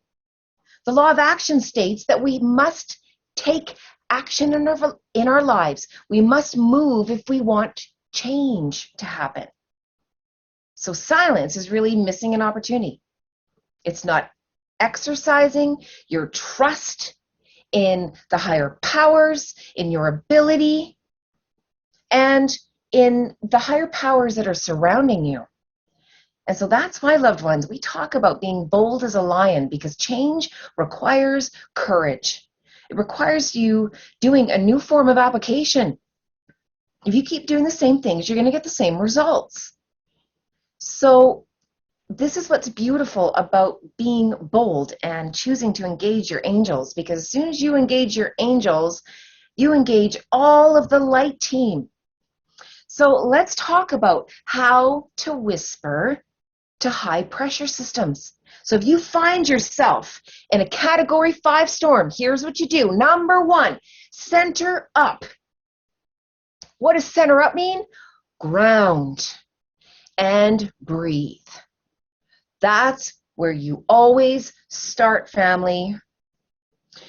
You ground and you breathe. Start with your breathing and just ground. Then you're going to engage your light and your intent for peace. I love this. So engaging is the law of action. Your light and your intent for peace, this is your law of compensation, that you're going to be rewarded for your good efforts. If you come in peace, loved ones, you automatically engage the angels. When you're engaged in angels, good things happen. And when you're engaging your wings, so when we talk about engage, first engage your wings. Spread your own wings. Start with you. You always do. Then you engage the wings of all the protectors around you. And then you hold. Hold, loved ones. It takes a lot less to hold it once you get there. The trick is to get there. So feed from source. Let the light and the angels protect you while you whisper sweet somethings. You're not whispering sweet nothings. You're whispering sweet somethings. And so this was a very important part to realize. And I'm going to be showing you a picture here in a moment. Actually, I'll just show it right now. So Darren, A, In this state of being, it takes very little oxygen or energy to maintain. B, you will be able to fill your cup and not be drained. So you're switching the power positions when you engage the angels. And this was the most beautiful, I think, message that Darren brought in. When you engage peace to disarm a storm, your angels just showed up. They sort of have to. That's their mission. They're here to protect us. But if you don't call on them, if you don't ask for protection, don't assume they're just going to do it. Why? Because the last time they watched you in this situation, you yelled back. You threw something as well. You kicked and punched and spitted and did all the same crap. They're not on standby for that type of rescue mission. They disengage. They have to just sit back and shit. Because you sunk too low to an energy field they can't help you in. When you engage them, you're coming up. That's why they can meet you. So if you decide to throw things and yell, your angels, you'll feel them. And the energy in the room, you're going to get sick to your stomach because you will know the moment they left. When you call upon your light team, you're bringing them into the storms. They are waiting. Again, this is what the caption is reading. You are invoking. Invoke. What does voke mean? Well, it's half of vocable, as in speak. So if you don't in-speak it, it's not going to happen. Again, the power is in the word. Yeah, the written word is great, maybe mightier than the sword, but it's the spoken word that creates. Okay, so let's go to number 4. How do we keep whispering to these high-pressure stormers? Number 4, visualize the energy that the stormer is projecting as circling around you and diverting right back to them. And it was interesting because actually Darren, when he was first drawing, he did a picture where he was encouraging the loved ones to draw the energy into them to transmute it. And here's the thing, loved ones, we aren't at that level.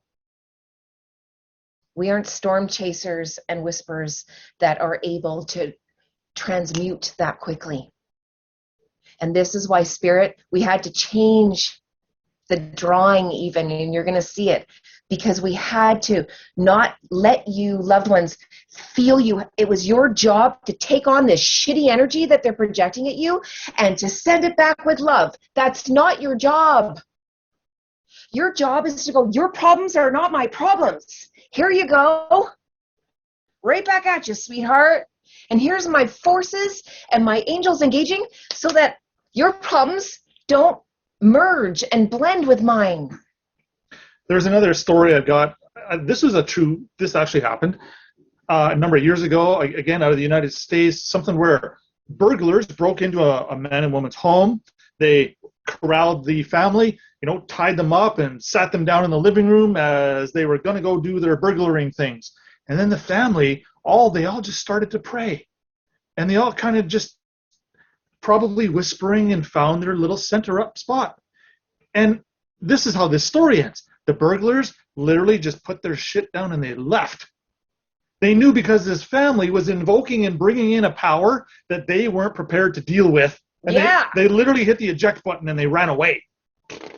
Wings engage of all kinds of dimensions.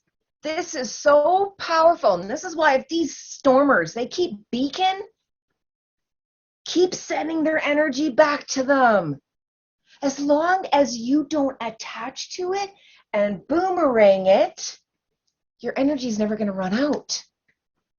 I love the saying, as long as you don't bite, they won't eat. That one just came in today. I love it. As long as you don't bite, they won't eat. So trump their energy, loved ones. And it was interesting, too, because these hotheads, these stormers, when they're at work, they're still feeding from you. Why? Because they're thinking about you. That's why your energy goes like this in the day. They start their day with rekindling the war. Engaging all their wars. To maintain the shit show. Including you. Takes a lot of energy.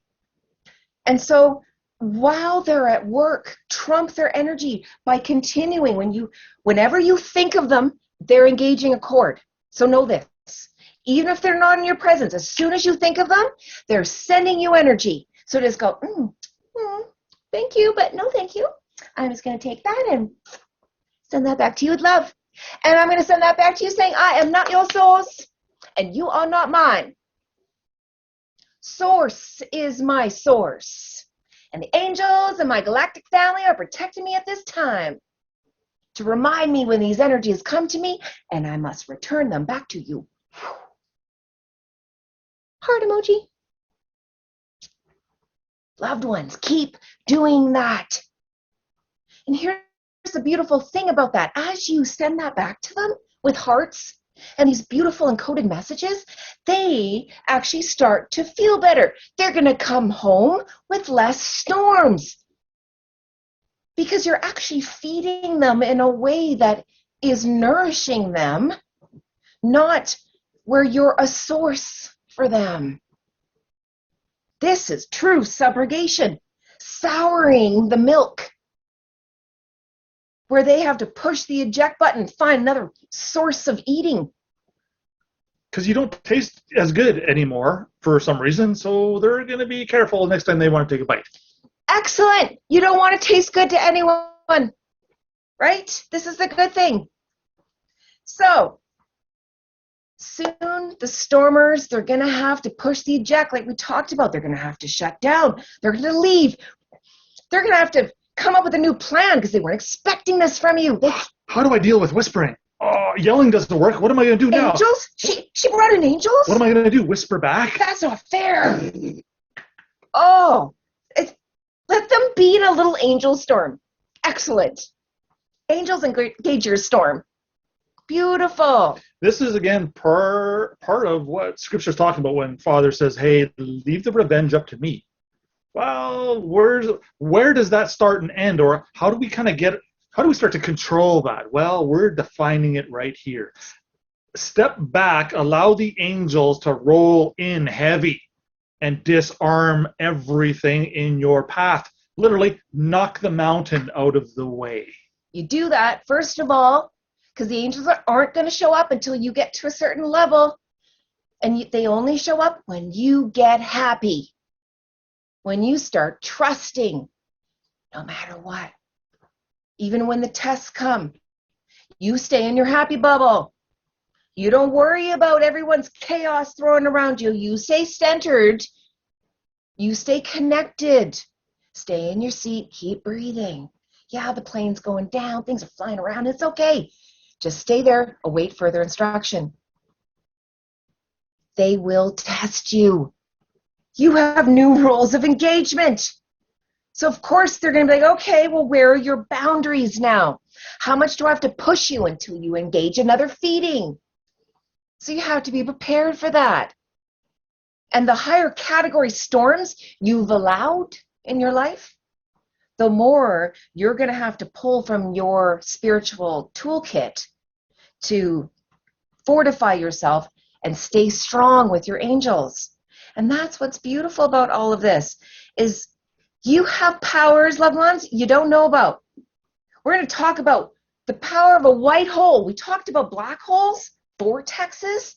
Well, we know because of the beautiful universal law of polarity, there has to be an opposite. When Darren's drawing all these people just squirrely-eyed, well, what's the opposite of that? Well, it's a vortex made of crystalline light that's protected and charged by the angels and the Galactic Federation of Light. Now we're talking. Oh, okay, we've been in this game.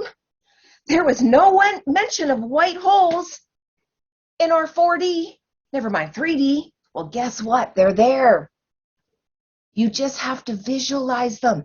Imagine them sucking and swallowing up these storms of others. Here's the interesting thing about Satan. He's not a good partner. He'll cheat on you the first chance he gets. What do you mean by that? Well, when the Rager and the Stormer are rolling in with all the dark forces and all the dark angels, and that Rager ramps up and starts the storm, as soon as you whisper and invoke and call in the angels, the light team, You know what happens to that Rager's satanic support staff? They book it.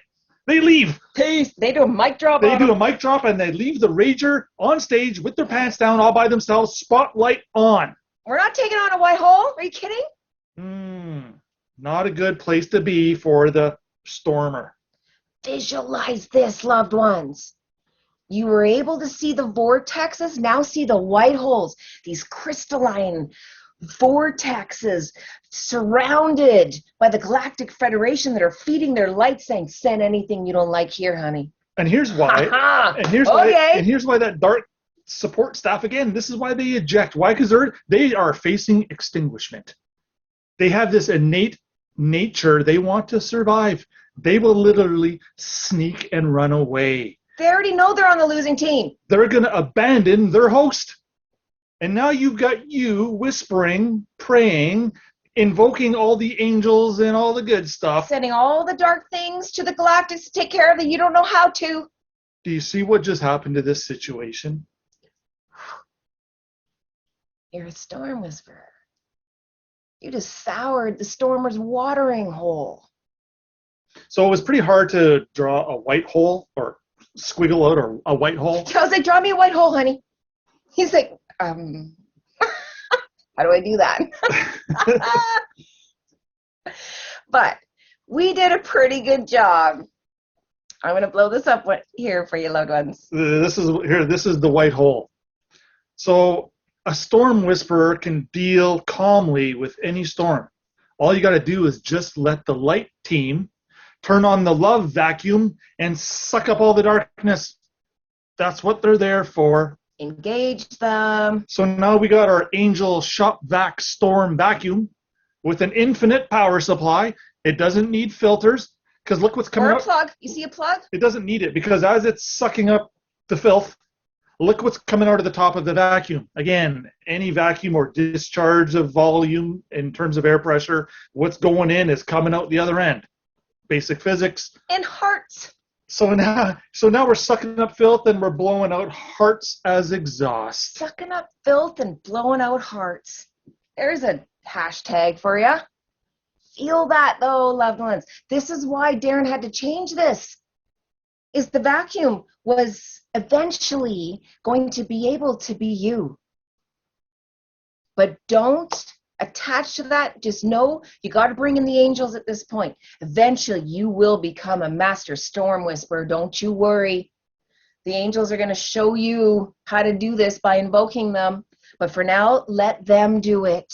And I wouldn't be surprised in the first experience you have with storm whispering, if you actually feel this overwhelming sensation and you actually start to break down and cry right in the middle of your whispering.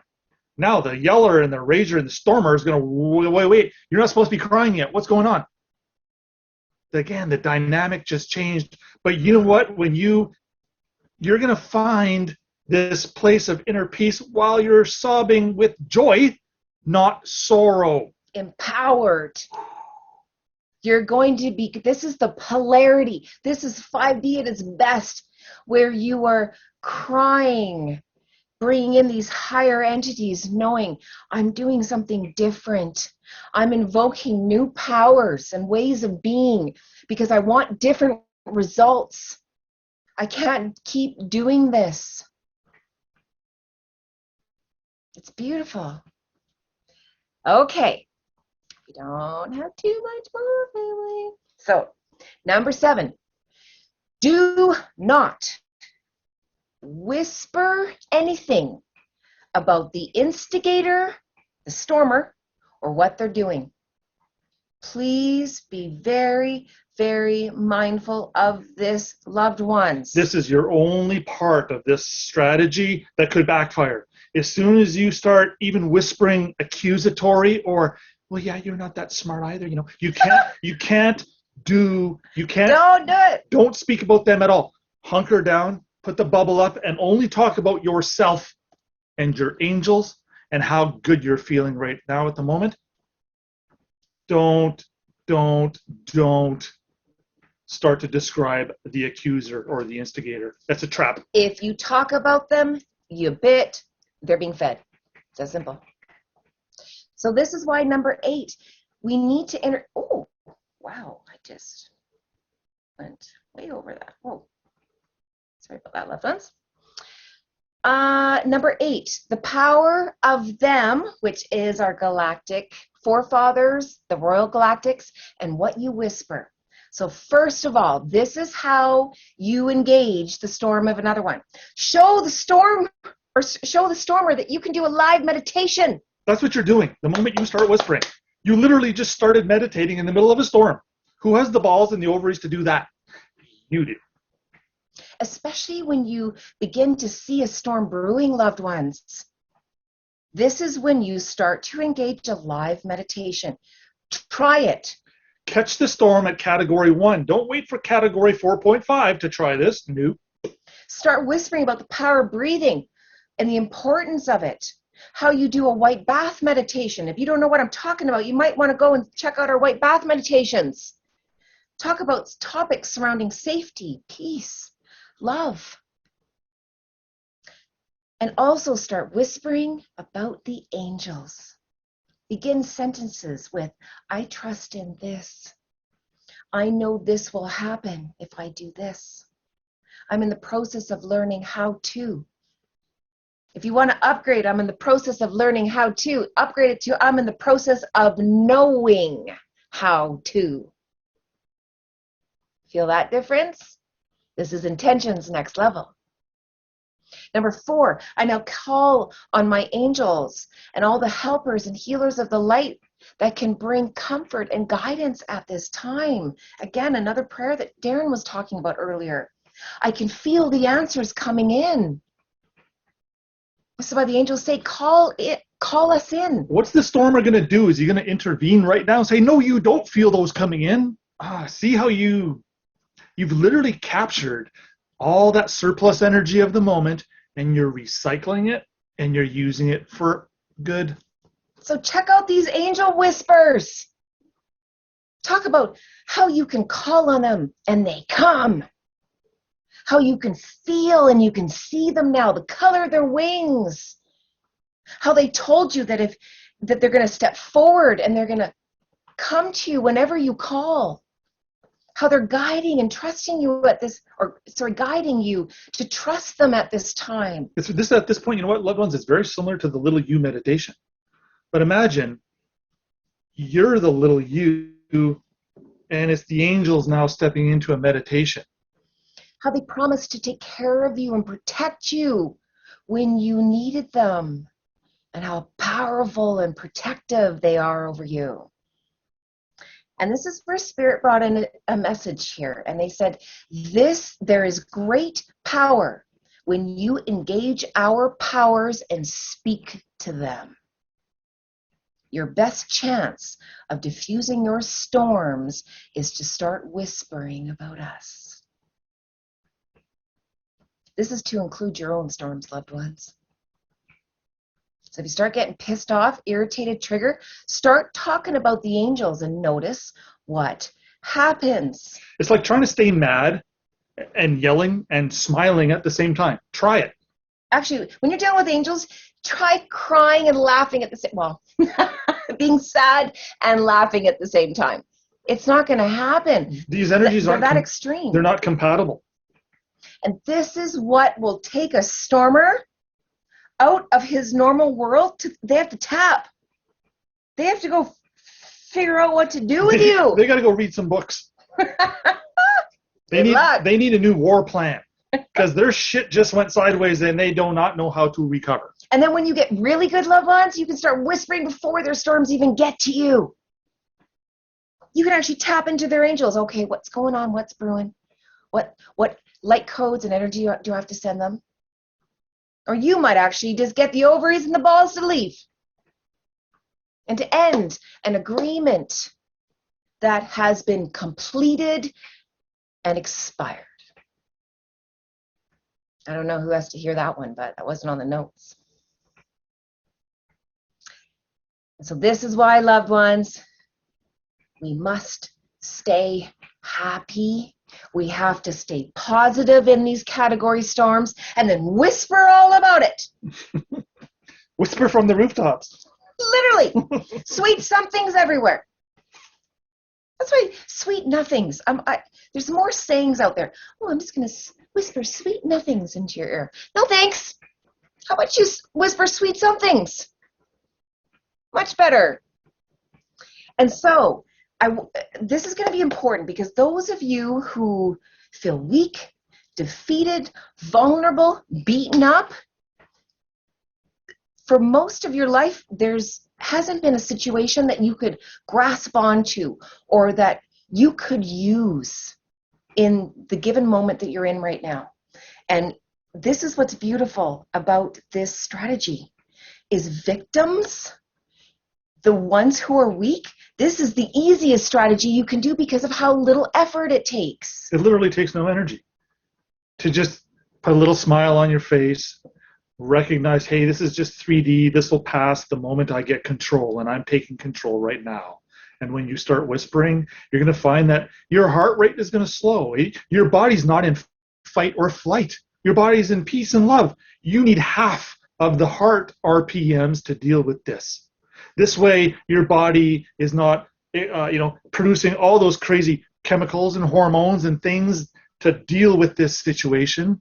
You just saved yourself the aging process. You gained a bunch of wisdom and knowledge at the same time.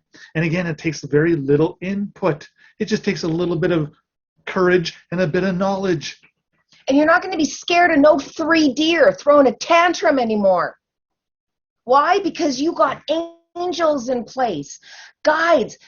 You got the Royal Galactics, your forefathers and foremothers that are stepping forward going, enough.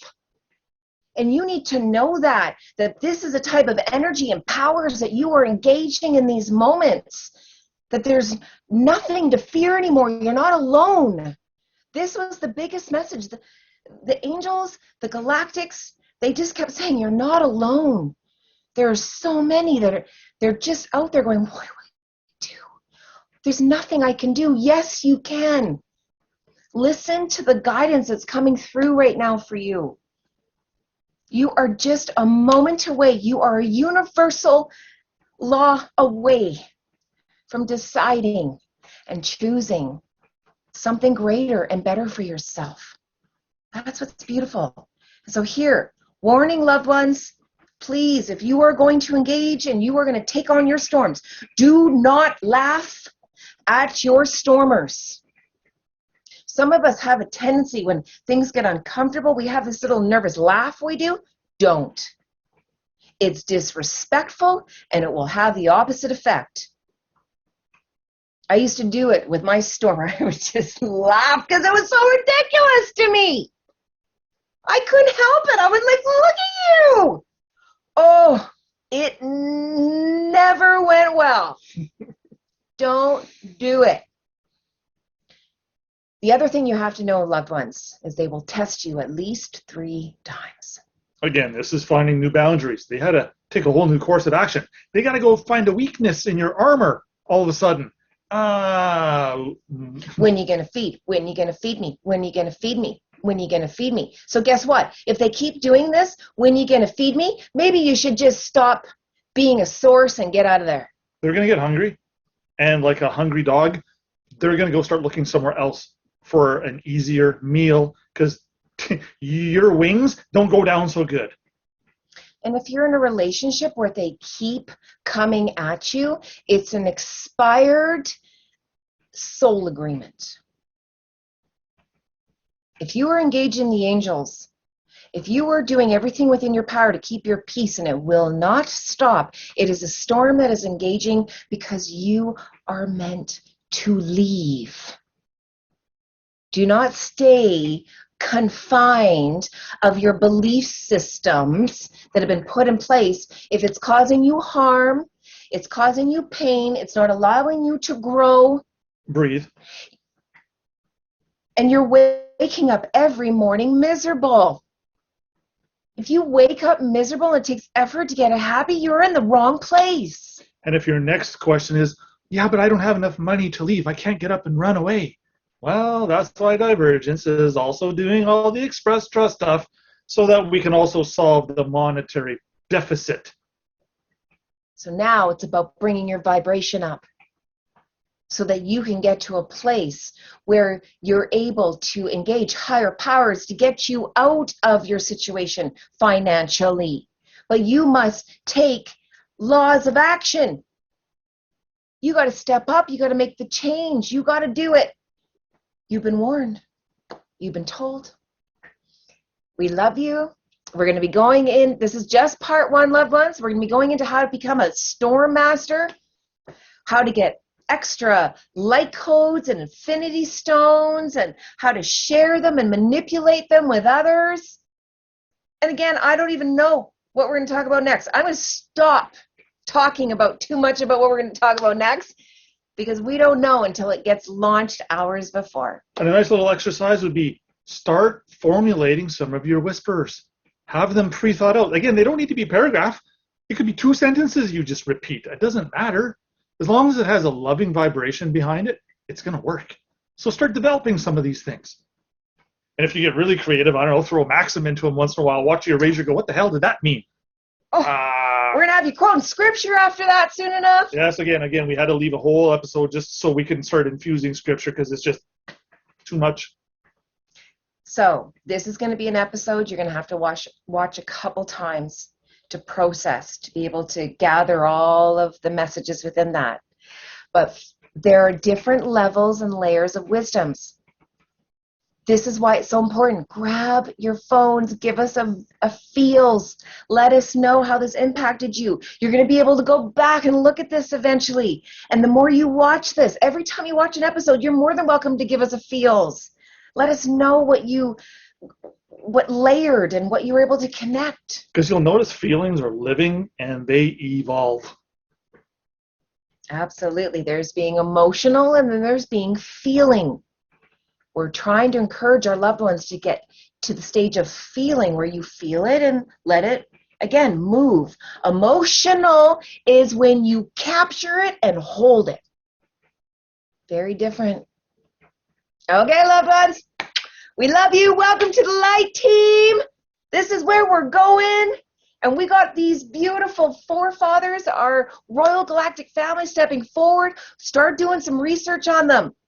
Follow your heart. If it gets a little dark and dirty, just abort. Go to another hole. And remember, the entire foundational message of this episode is we, us, and them.